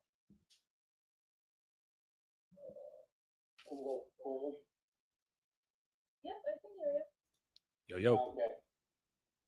Hey, quick question. I know that you've been on some podcasts. Do you form any sort of personal relationship with these people, like the Candace Owen, the Clayton Morris, sorry. And also, have you used them to maybe reach out to other podcasters? Not necessarily, begging, but more make other connections with other podcasters, such as Tucker Carlson, right? Clayton Morrison. So you can speak to that. I appreciate it. Great question. Yeah, it's funny because I actually texted Clayton Morris like last week. I mean, I asked him specifically, like, because he was just on with Tucker, I think, a few weeks ago, or maybe like a month ago. And I was like, did you talk to him at all about this technology? Because I'm curious, like, what does Tucker really think about this technology? Does he think it's all bullshit? Does he really think we have it? I want to just know where his headspace is. Because the vibe I get from Tucker is he just is out of the loop. Actually, I think a lot of the people are out of the loop that I would have expected to be involved. And so he responded back to me. He told me they didn't talk about it at the dinner they had like recently or what have you. But so in some cases, yes, I do have like, personal relationships where like, we just vibe and we're on the same wavelength. And like Clayton Morris and I definitely cool. Like the reason why he shouts me out is because, yeah, man, he trusts me. I trust him. It seems like he's a super nice guy. I've been to his place, met his family, good guy. And then with other people like Candace Owens, I haven't talked to her since the thing. And that one, you can kind of tell, kind of went over her head, right, a little bit. Like Candace Owens talks a lot, and she didn't really have too much to say there, although she did have some good, points. So in some cases, yes. In some cases, no. And I'm not really the kind of person that really like is out there networking that much. I probably should be better about that, actually, in following up with people. So if I wanted to, absolutely. For me, it's more of just like presenting myself, showing that, hey, like I'm a normal guy. I'm not like some kind of grifter person that's trying to take advantage of people. And I think that when you meet people in person, it's a lot easier to people to judge you, you know, like that. But yes, and in other cases too, like another person I'll talk about is like Ian Carroll, for example, because I think really highly of Ian Carroll. And my interview with him was actually mind-blowing to me because he was one of the only people that actually like dug into the science before our interview and researched some of those DIRDs and stuff like that. But it kind of susses me out that like he took I think a career path where like now you're seeing him like host for Candace Owens, host for Alex Jones and InfoWars, which is cool and I'm happy for him. But I think that when you do that, when you make that decision, you kind of lose a little bit of your own agency. And by that, I mean, like now you have to be careful about what you're talking about because you're like working under somebody else, right? Like you're not your own boss anymore.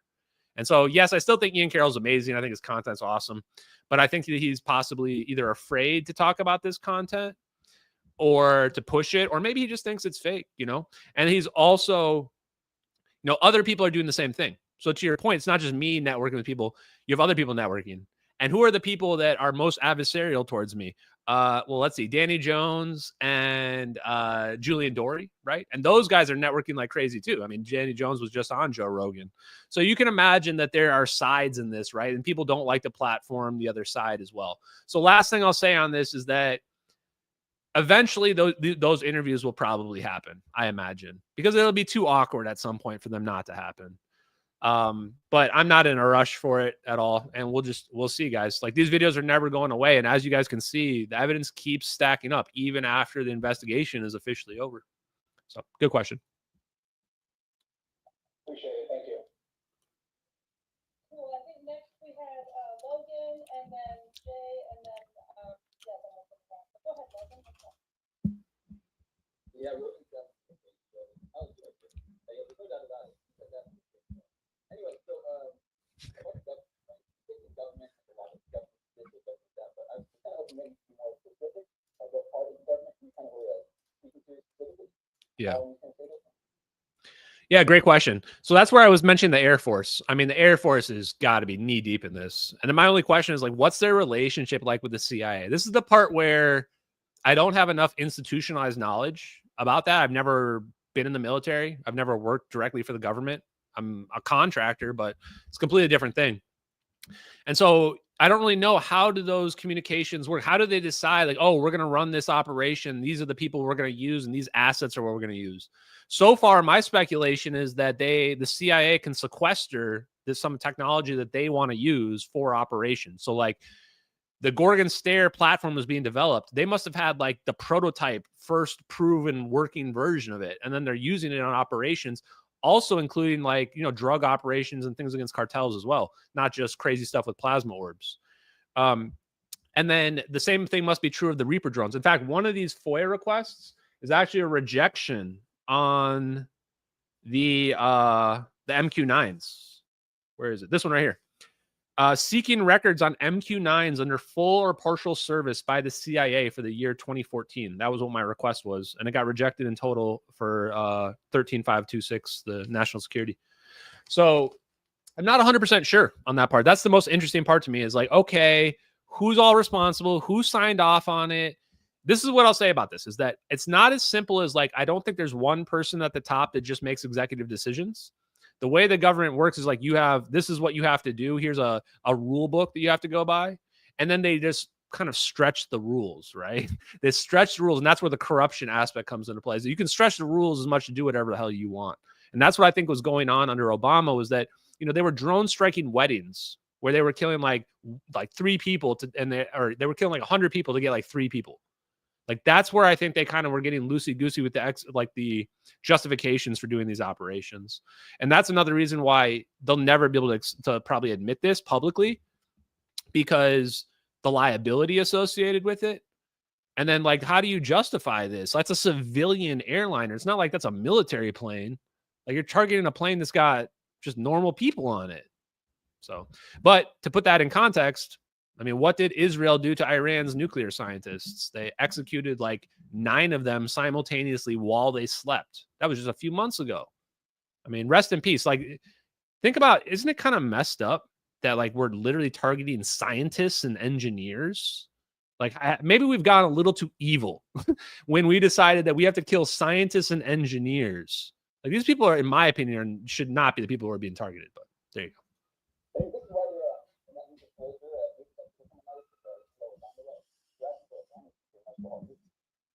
Yeah, but here's the thing. That's another good point I want to talk about. They're asking for amnesty. Amnesty for what? Just come out and tell the truth if you're going to tell the truth. What happens? Okay, let's say Hal Puthoff. We know he knows. Let's say Hal Puthoff comes out and goes, yeah, we got plasma orbs. They figured out fusion and it's flying around. Okay, what's the government going to do? They're going to kill him? He's 90 years old. They're not going to kill him. He's going to die pretty soon anyway. What are they going to do? Put him in prison? They're going to start putting him in prison? Like, they try to put him in prison. Everyone's going to wonder, like, why is this guy that was on Joe Rogan that's got these DIA scientific papers, why are they trying to put this guy in prison for breaking national security, right? Like, it kind of becomes obvious. So that's the part where I go, this amnesty stuff is all bullshit. If they want to tell the truth, there's nothing stopping them from telling the truth. At the end of the day, I think the struggle is this. All this information from a legal perspective is legally classified. Like the same reason why I have all these FOIA requests here. They're all rejected under 13526. It's all been quote unquote properly classified. So it's technically properly legally classified. My guess is under nuclear weapons, right? Which is the highest secrecy stuff. So I think what they're afraid of is that they're going to come out and they're going to say that the nuclear weapons are all classified and this guy's got to go to jail because he's leaking nuclear weapons, right? And so is amnesty going to solve that? No. Amnesty doesn't solve that problem. The nuclear weapons are still going to be secret later on as well. So what is amnesty supposed to get us? Are they going to tell the truth that they got a flying saucer? If Lockheed Martin tells the truth, they got a flying saucer. The next question people are going to ask is, what did you make with it? What did you build with it? Oh, well, that's classified. We can't tell you that. I think the whole amnesty thing is just a big red herring. It's like it's meant to build sympathy for people that all they have to do is just tell the truth anytime they want. And theoretically, the public should support them. I mean, if those videos are real, that's an illegal operation, in my opinion, right? You should have, I think most people would argue that whistleblowers, if they see something illegal, you can blow the whistle on it, right? And now we're definitely in the gray area for like, is that legal or not legal? You tell me, oh yeah, we had the legal justification for it, but I mean, let's challenge that in court, right? Like that's 239 people on that plane. So there you go.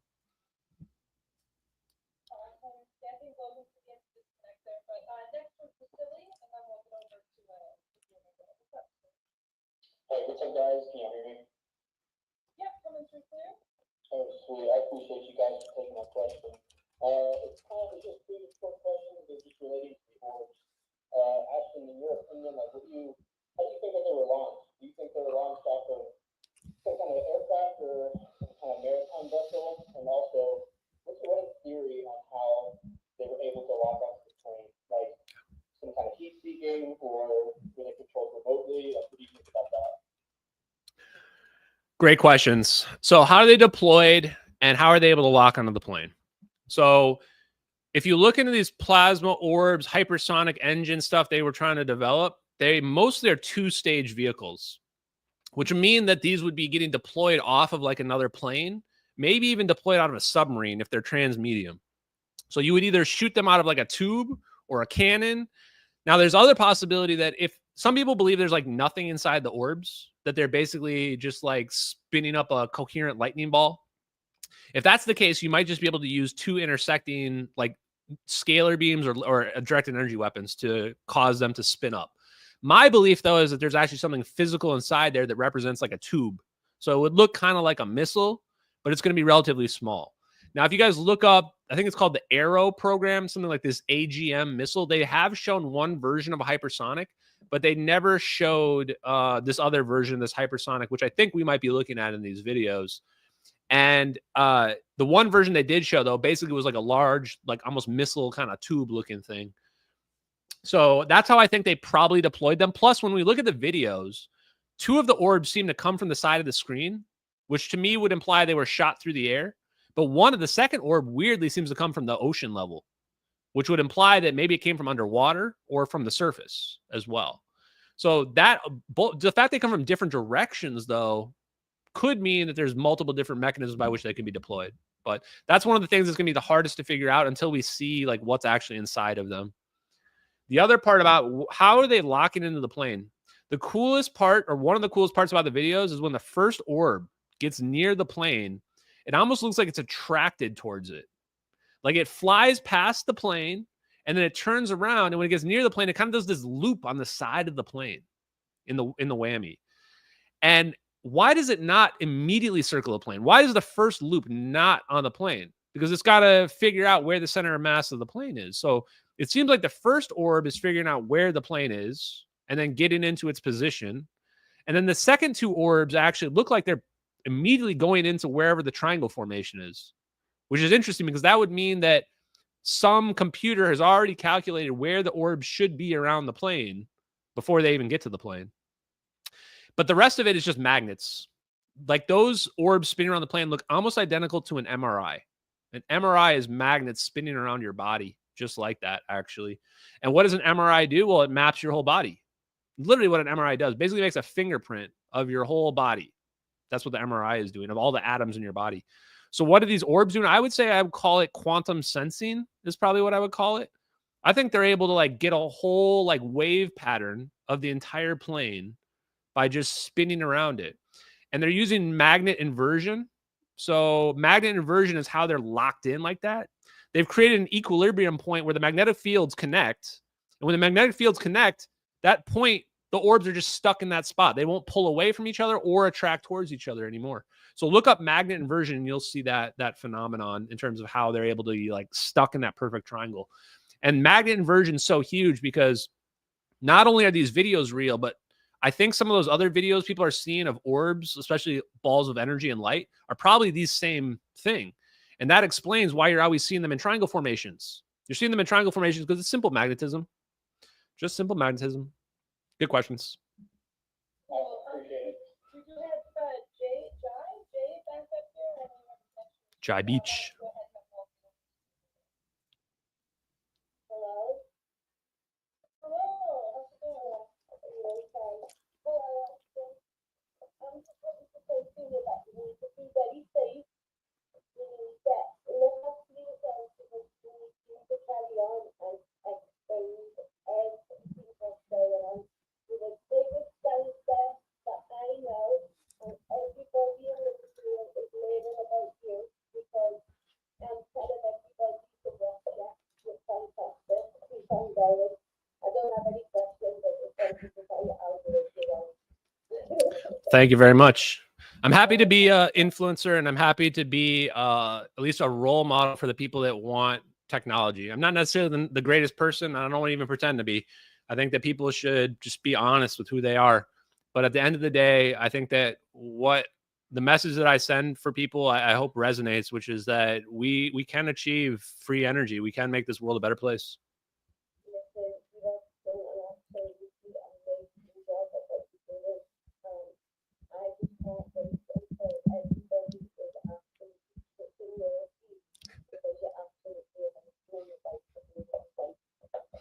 Thank you.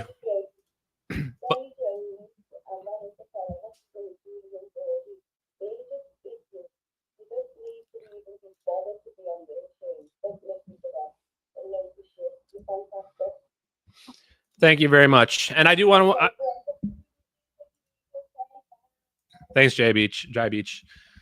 I am serious though, guys. Don't ever build monuments to me or anything like that. If you do, I will rally against it strongly. That's not the kind of person I ever want to be. And even if I'm right about all this, whatever, like, it is cool and what have you. But just remember, like, if anything, we should stop looking up to people to like tell us what to think and how to feel. I feel like we have so much of that in this world. People should make their decisions for themselves and not rely on some expert they see to tell them like what's real and what's not. So, yep. We're going to jump over to Boomer, and then I see walking on our sea leaving, so I'll ask you to be good on two hands, but we'll get to Boomer, and then we'll go on. What's up, Owen? Hey, Ocean, Ashley, thanks for bringing me up. Thanks for holding space. I'm just trying to do this a lot more often. Really quick, first I have like a statement, and then I have a legitimate question. statement or request is, you don't need to ever be an alien believer. But my personal thoughts are that if you investigated the UFO lore, even as skeptics, even if there's no attempt to debunk it, if you would fast track your technological investigations in MH370. I say that only because there are programs that are tied to the UFO lore, such as MJ12, that explain, or even if you just go back to Rush, that might explain a lot of the motive for what's going on, whether the orbs belong to Lockheed or a contractor, or are legitimate NHI in the form of AI themselves. It's just my personal opinion. My question to you is, what would it take, because since the very beginning, I've been badgering you about this, what would it take for you to heavily consider the same magnetohydrodynamics that are implied in advanced propulsion are currently taking place with regard to the solar cycle, and specifically the pole shift? What kind of data would you need to see to really take it seriously? Because right now, the way I look at things, only a breakaway control system, specifically a contractor running an illegal program in preparation for an end-of-the-world scenario, is the only thing that makes sense of all of the contradictory things we're seeing right now in the world. Let me know if my question doesn't make sense. It makes sense. Yeah, and I mean, yeah, maybe you're right about the alien stuff, and maybe it does. Maybe it does. I think it is probably going to be related to AI. I mean, the AI stuff is. There's got to be a connection, right? Like everybody's all of a sudden working on AI. All of a sudden, it's the most important thing. It's the biggest industry out of nowhere. Elon's AI is more valuable than all of Twitter combined, right? Yeah, we can hear you. Yeah. Now, with respect to the pole shift stuff, I'll be honest. I don't really.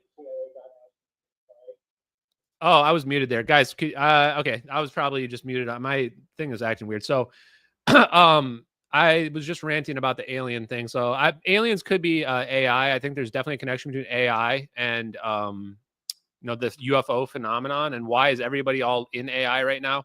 And just in case you didn't hear this, I also said that like Elon's AI, Grok AI, XAI is more valuable than all of Twitter, all of X right now. So this is clearly the race, is figuring out AI. And then I think the question people should wonder is, we are not the most advanced civilization in this universe. If you think that, you're probably pretty naive. There's got to be way more advanced civilizations than us. So if we've figured out AI, or we're figuring out AI in 2025, let's say we figure out AI in 2035, 10 years from now, just make up a number. Well, the aliens probably had AI 1,000 years ago, 1,000,000 years ago, right? So you want to look at that perspective. And what does that mean? What does a civilization look like that's predominantly run by AI? Well, why don't you guys look around in the X replies and see how many people are asking ChatGPT and Perplexity AI and Grok AI what to think? Heck, people are literally LARPing as AI. I have to deal with it every single day, just acting like AI, that their responses are AI all the time. So I think that's something we should definitely be cognizant of and really think about, where do we want the future to look like with respect to AI? How do we want AI to integrate itself into our lives? With respect to the pole shift, that's not something I put a lot of weight behind. What evidence would it take for me to be convinced? That's a tough one, because I mean, we're dealing with something that's like, how do you even measure it? To me, the pole shift thing is more belief than anything else. And at the end of the day, this is what I'll say about the pole shift stuff. The reason why I don't put a lot of stock into it is, what is the point of being concerned about something you have absolutely no control about whatsoever in your life? None at all. Absolutely nothing you can do. There's absolutely no point in wasting your time being concerned about something you can't do anything about. Yeah, I am.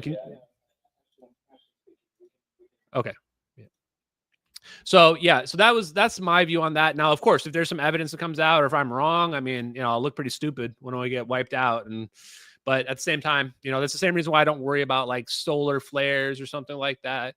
There's just certain stuff you can't do much about. Could be true, but it seems unlikely. But I will say, on the flip side, directed energy weapons are real. If we can teleport, you can manipulate reality at the quantum level. So it does open the door to like things like that, like manipulating Earth's magnetic field, manipulating weather. Now, I don't know if we can control it, but I didn't think we could control Plasmoids and have them spin around a plane and teleport it away either.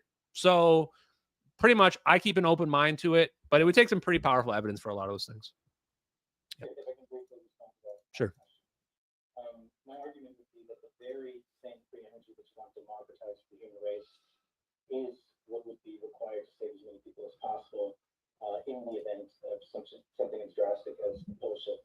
So your very mission would actually be the argument for it. Yeah. So, I mean, having free energy could save us from, a pole shift or a solar flare or a space rock hitting us, and I think that they will, I hope, do that. And if we are able to get them to admit to free energy, then those will be noble pursuits, right? But, one step at a time. But yeah, good thoughts.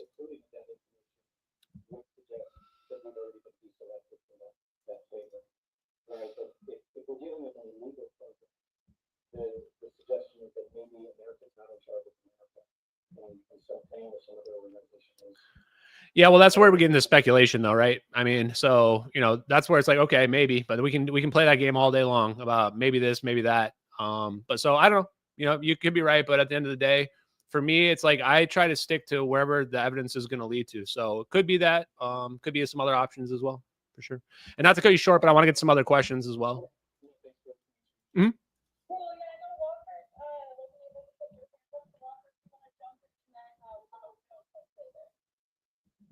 Yeah, hello, can you hear me? Yep. Right, yeah, so actually, I've noticed that there's someone in the Discord that's been sort of researching sort of the network of all these programs. I'd just like to know what you thought about that, specifically the Israel part and the sort of pipeline of knowledge that they have here and there. Yeah.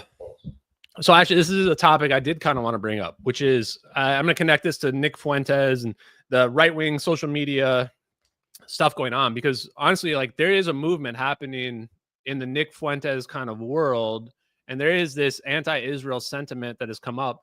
And what I would say about it, for those people who are interested, I'm not personally, I personally think it's stupid to be fighting over Holy Land anywhere on the planet Earth, because we can literally transmute elements and have free energy. So what the hell do you care about a piece of ground and rock? I think that's very primitive thinking.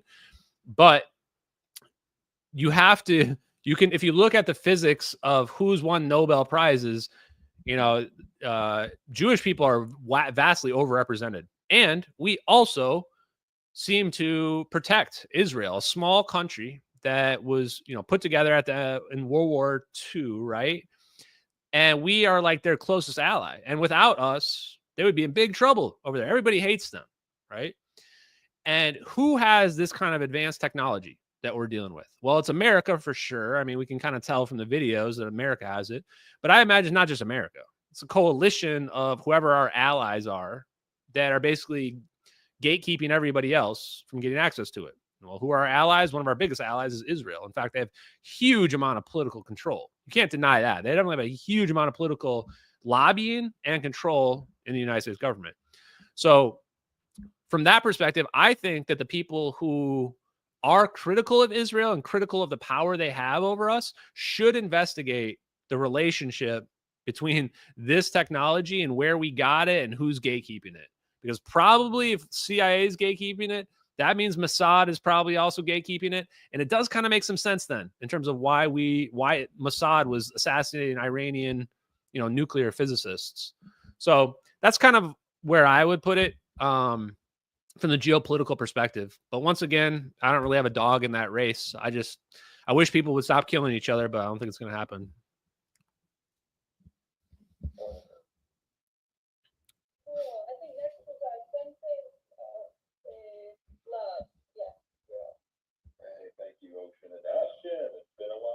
Yo. See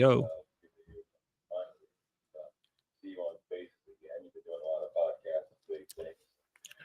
Much bigger than last we spoke, and we just keep getting bigger every day.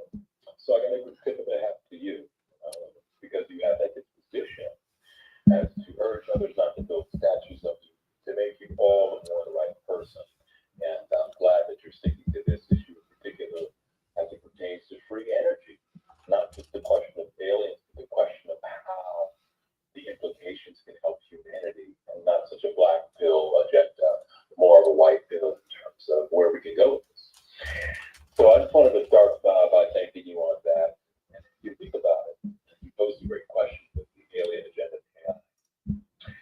But humans have been saying this for time immemorial. If you look at the first cradle of civilization, the ancient Sumerians, they had what was called the Anunnaki, which directly translates to those from heaven come to earth. History is just that story.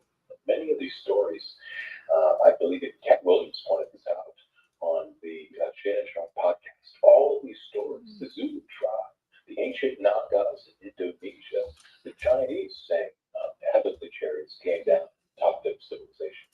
And the Sumerians agree with this as well. The Native Americans Indigo TV name. Sometimes they describe them as reptilians. Certainly there are theories out there like that. I'm not here to convince you one way or the other, but just to say someone must have robbed the bank. If everybody says so, and the money is missing. It depends on whose story coincides or not. Now you're just simply identifying the specificity of the there. Our government is saying something's there. They're just saying it's classified. And so my take on the orbs is obviously understanding that they're hiding technology. That's the definition of classified, the omission of the truth of God's deception. And the orbs are clearly, in my opinion, from a scientific perspective, a reverberating frequency much higher than solid, has to go to liquid faster than gas, and then quasi-gas, quasi-plasma we call fire, and then plasma, gluon plasma, and then what do you get at the end of a supernova as you accelerate and oscillate particles that fast? You get black hole territory. Not even light can escape it, right? Its gravitational pull is so strong, and that's where you get this, teleportation frequency access. And so you see these glowing orbs there, pretty much almost out of the visible light spectrum. And so they remind us of our sun, a star gateway. If put probably by a gun machine in the right, let's say, geometric extrapolation, can reverberate and oscillate at the same as perhaps another other end of the wormhole, if you will, and cause teleportation on that level. So that's my assessment of it. Obviously, you have a very similar one. When it comes to the pole shifts, the magnetosphere can shift, the weather can shift. Sometimes they can be manipulated, but don't think your consciousness has something to do with it. Don't think that, like Ashton said, you're so powerless in this, because you're not. I think it speaks volumes, Ashton, that you managed to get so far in the journey, and I'm just really proud to see you doing it this way and this magnitude. And so, it makes me very happy to be on this stage. It's an honor to share the stage with you, sir. We keep making rooms because, it's a blessing to have you. It's a very noble pursuit. And as far as the Holy Lands, it might not. All right, you guys can hear this? I think that perhaps, if you look at the ancient text, it could be things underground. The Anunnaki said to have set up base. Can you guys not hear? Underneath Jerusalem, and we're talking about miles underneath. Could be very. Can't hear. Hold on. Territory. What's the sudden obsession by the Weird. President of the United States, most powerful military person on the public-facing world, with Greenland? Very close to the Arctic Circle, very close to the let's say Antarctica, right? And what's under there. So, I think that you have a lot of underground situations, certainly. And I think the Holy Lands is and the obsession with control over that area. It's rumored to be deep Anunnaki territory. And so is there an AI agenda, as you said, Ashton, and I'll finish on this, of course. We've had AI, and whatever we have access to, supposedly, our forefathers said we were granted this before. Even Plato speaks of the Epic of Atlantis, chimeric creatures, DNA manipulation, crystalline structure in society. We have Silicon Valley, that's a crystal. And so perhaps they had these levels of technology in the past before. And so what does that mean? Their AI is essentially creeping into our reality for what purpose? Perhaps they feel humans are no longer betraying each other.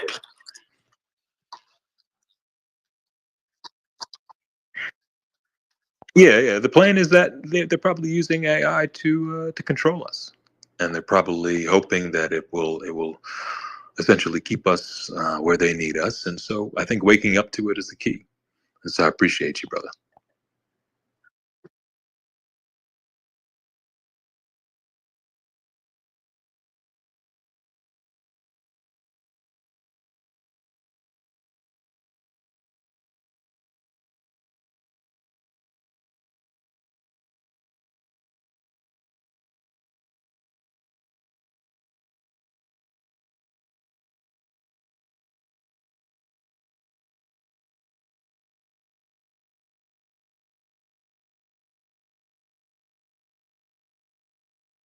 Sorry, I was muted on my muted on the live stream, guys. Apologies for the audio issues there.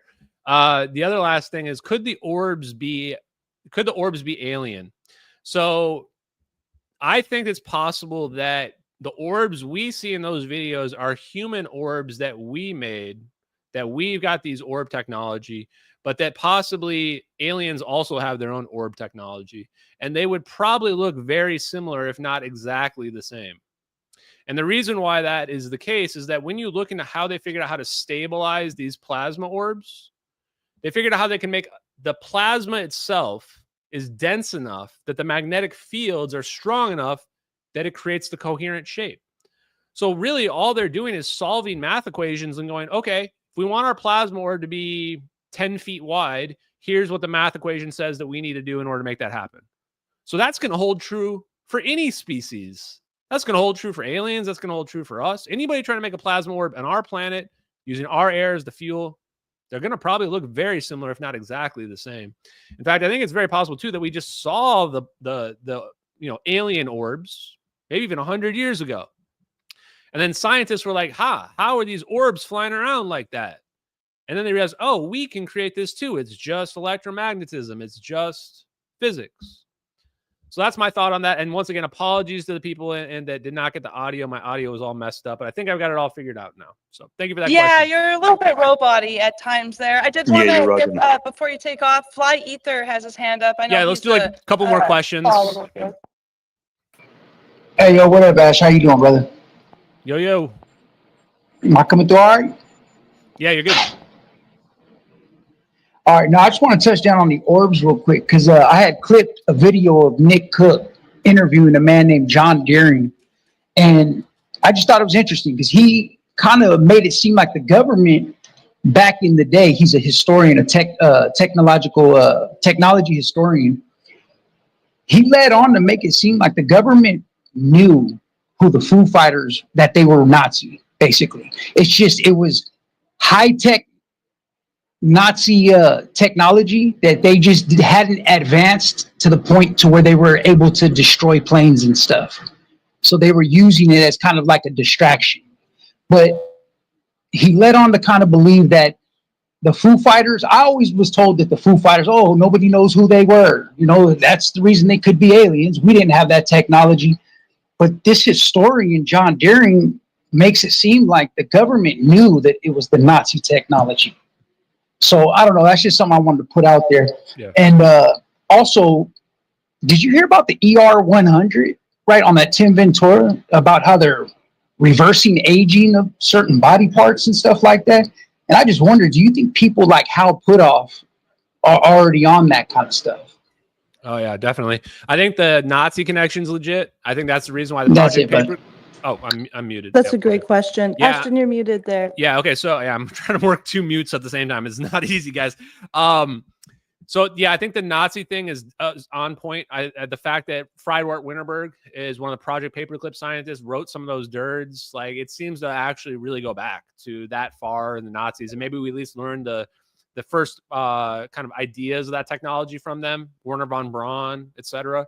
And the reverse aging thing is really interesting because I personally don't believe that you can go back in time in the context that we think of in terms of time travel in the movies, but you can actually do something cooler than that, which is you can actually reverse your aging process. That's even cooler. And I actually do think, like, it's really weird that all these Black Project engineers are like living to like 90 years old. Dude, life expectancy in America is like, what? Are we even at 75? Might even be lower than that. Life expectancy in America is pretty low. These guys are living like 25 years longer than life expectancy.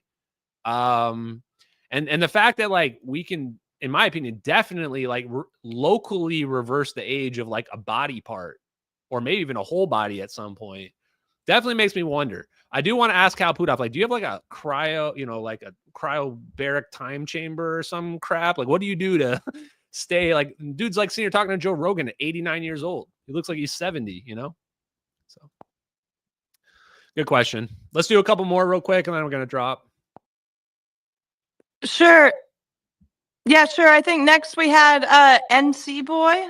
Oh, and just shout out to NC? Fly Ether, guys. Check out Fly Ether's content. There's a lot of great clips, some clips of my stuff, clips of other people too. NC Boy, what up? Yeah, I love fly ether. NC boy, are you there? Yes. Hello, Ashton. Kevin here from Newcastle, England. Good to see you again on Spaces. Hope you're keeping well. Thanks, man. The audio was a bit scratchy, but it's okay on my end, I think. So I think, previously I've looked into the cargo that was on MH370. And from my background, obviously look at the gaps in the data, which I think is more important sometimes than the data that actually is presented to the public. And a lot of the gaps I found is with regards to the cargo, especially these Agilent cargo, which the Malaysian investigator just brushed over, just called it measuring instruments, and it wasn't 1.5 tons worth of measuring tape, I don't think. And they've called it a console. The only items that Agilent sold at that time and were made in Penang, Malaysia, were the NMR consoles, the nuclear magnetic resonance consoles, which is like the MRI machines. And I think Vasily touched on it earlier. How was the plane locked onto by these orbs? So I was just wondering if you've looked into those NMR consoles, and if they were on board, what would be the implications to the science that you know with regards to the orbs? Would there be of assistance to the technology? Yeah, good question. And I've seen your research. Check out NC Boy's research on it, because your research into the cargo is pretty detailed. I just think there's no direct way we can make a connection. Although maybe there will be one, maybe one will materialize. For me, the thing that makes the most sense is the lithium-ion batteries, because they're connected to fusion. But even that's pretty speculative, of course. So could there be something on the plane that is like, the orbs are using as a homing device? Absolutely, could be. I think they also don't need that, though, as well. I think they could just be using like quantum sensing, the same kind of patent that Hal Puthoff has, which is a quantum sensing device. That's what you could use to, also figure out where the plane is and lock into it. So either way, whatever they're using, somehow they're locking into that plane, and that plane is definitely the center of mass between those orbs. So I think it's a good theory. Thanks, NC Boy. Yeah, and Aslan, I mean, if you look into them, obviously the into fusion technology, the author, the software for Inmarsat, so all the sort of anomalies with regards to spoof data, things like that. If they wanted to hide the fact that they had downed the plane with it accidentally, or somebody put those items on the plane in the center of the plane, then they're definitely a company I think to look into, especially since they changed the name just after the crash and they stopped selling these NMR spectrometers just after the crash also. It's all a bit too coincidental, I think, but yeah, good work as ever, Ashton. Yeah, and I think that the problem with the private companies, same thing with like Rolls-Royce. Like Rolls-Royce knows what happened to that plane, but they're private company. There's really just no recourse to do anything to them. So that's the same with like the cargo people as well. Like, we can't do anything. It's like the officials and the public were supposed to be the ones, the public officials were supposed to be the ones that were supposed to press on those people. And they didn't, because they're helping cover it up. So just an unfortunate situation. Yeah. But yeah, thanks for the research. Totally great. Okay, let's try to do like one, maybe two more questions if we go quick. Sure, we'll get over to Tyler, because I think Tyler's been waiting the longest. And yeah, this is very a popular platform here, Ashton. I think you should do this more often, because people really want to engage with you. But go ahead, Tyler. Yeah, it's been a while. Hey, Ashton. Thanks for taking my question, man. I know you got to go. First thing I wanted to say, just kind of a comment about if you've heard about this remote viewing. There was a remote viewer years, like right after MH370. Who you remote viewed the plane and saw, it shaking, and I think there were like lights, and then there was a lot of shaking, and then all of a sudden there was like calmness, and there was like huge trees. It really, like the way she talked about it, I can send you a DM about it, but basically she said it was teleported, and I just wanted to connect that with the shaking, because there's that piece of the flaperon, right, that was found. And that kind of fits with your theory. If there's a lot of shaking happening with the teleportation, that could fly off, right? If there's enough shaking. So that's just a little, like, if you wanted something that kind of helps your theory to fit that in somehow. Yeah. You've heard about that? Yeah, you're talking about Lynn White, and Lynn White actually spoke to Josh Polarity. Check out his interview with her. Talked about MH370 actually, and they wanted me to have her on, and I might have her on at some point. I'm not really big on the whole remote viewing psychic stuff. I mean, look at it from my perspective. I've got a million disinfo people trying to discredit me in every single way, shape, or form. So, you know, that's a pretty easy avenue for them to attack me. So it's not that I'm against it at all. And I see what you're talking about with the connections. But so I hope in the future I probably will at some point talk to Lynn White directly, because I think she's a nice lady. Okay, and then one more quick one, and you can just direct me where to go if you've already answered this somewhere. I'm sure you have, but I wondered how you explain the Inmarsat pings. Do you just say that those are spoofed by the government? They're either spoofed or misinterpreted, or, you know, some combination of something like that. And it shouldn't be that surprising. I mean, why is it that we only have a satellite ping and they can't even triangulate the position? They literally just give us an arc. This is something people don't know, but there's actually like 6 or 7, I think 6 of those geostationary satellites that ping the planes for Inmarsat. And the plane was in range of 2 of them, but it only pinged 1 of them the entire time. And I went ahead and checked in previous flights, and previous flights pinged 2 different towers. You know why that's important? Or 2 different satellites.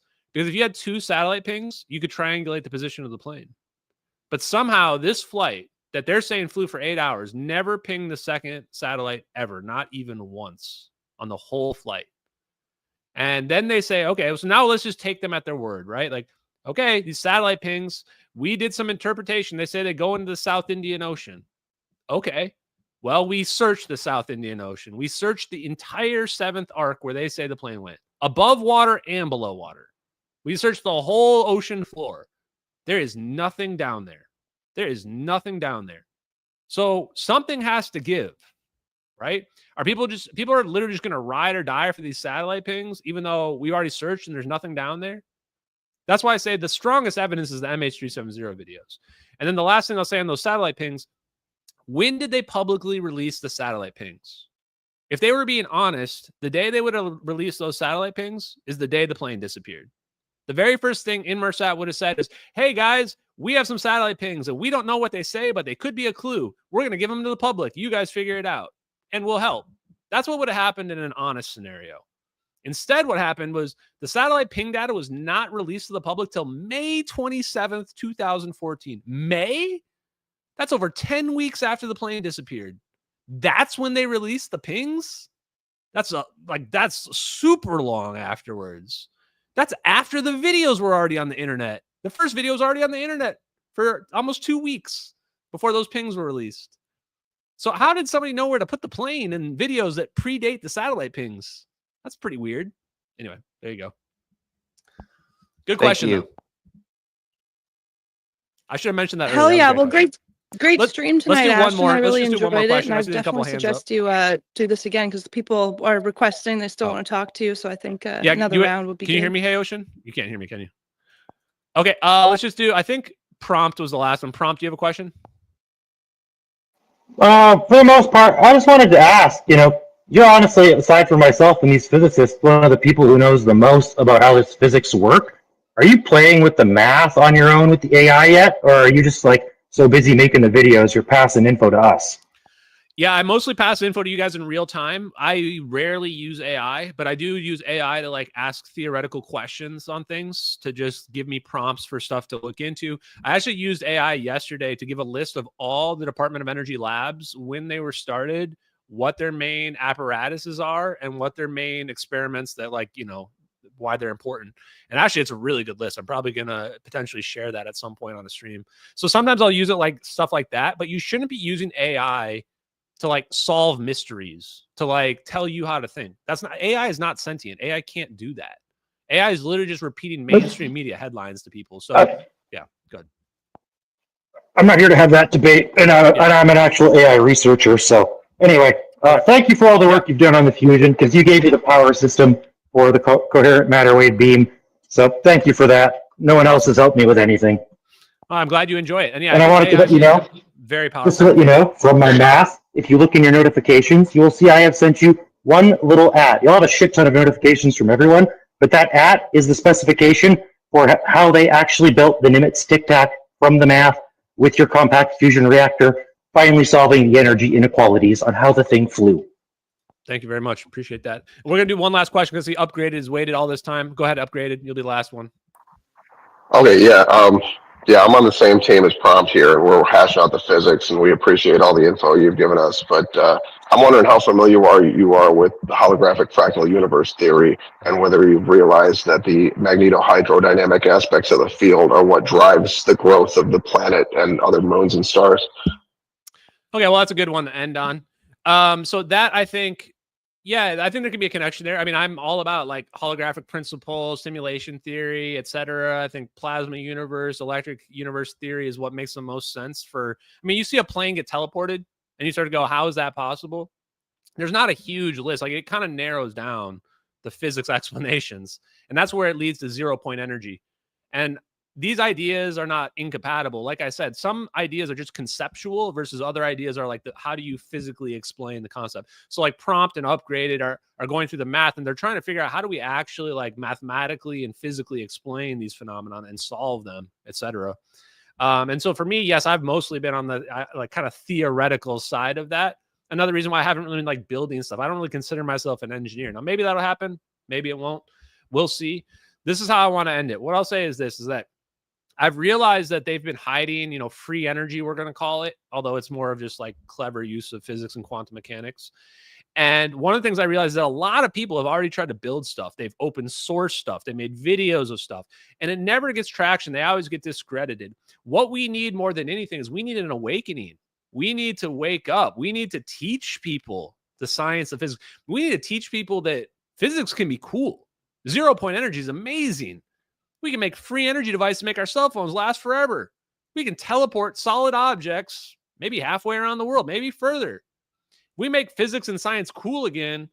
We don't even really need to worry about the cover up, because once we make physics and science cool again, everybody's going to want to talk about this. Everybody's going to want to work on it. And then everything will just kind of come out over the course of time naturally, I think. So that's how I think we're going to end the stream, or the X space tonight, guys. I want to thank everybody at MH370X. Follow Hey Ocean, Kata Good, Jessica, everybody on the panel, everybody that was speaking today.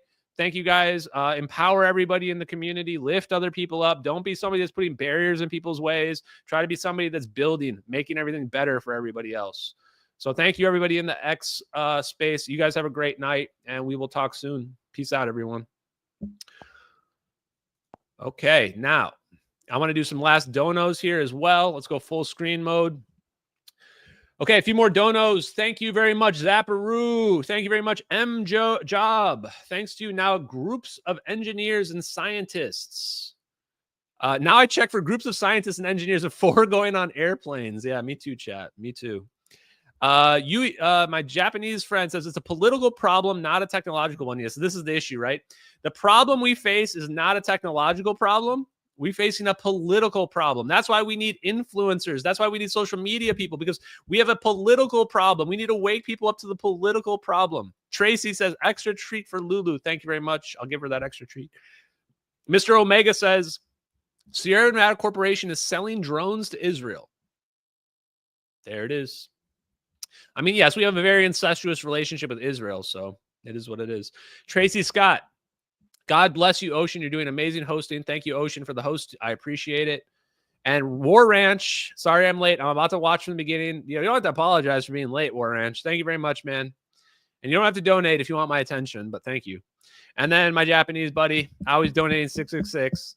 Let the people grow as much as they can to their fullest potentials. It is our cosmic destiny. It is, guys. Thank you, MH370X. Have a great night, guys. We're going to play us out with some S-Beers tonight. S-Beers, Sentinel of the Night. Love you, MH370X. Peace out. Oh, no live stream on Wednesday as well, guys. Taking a break on Wednesday. We'll be back on Friday with a live stream. Hope you enjoy.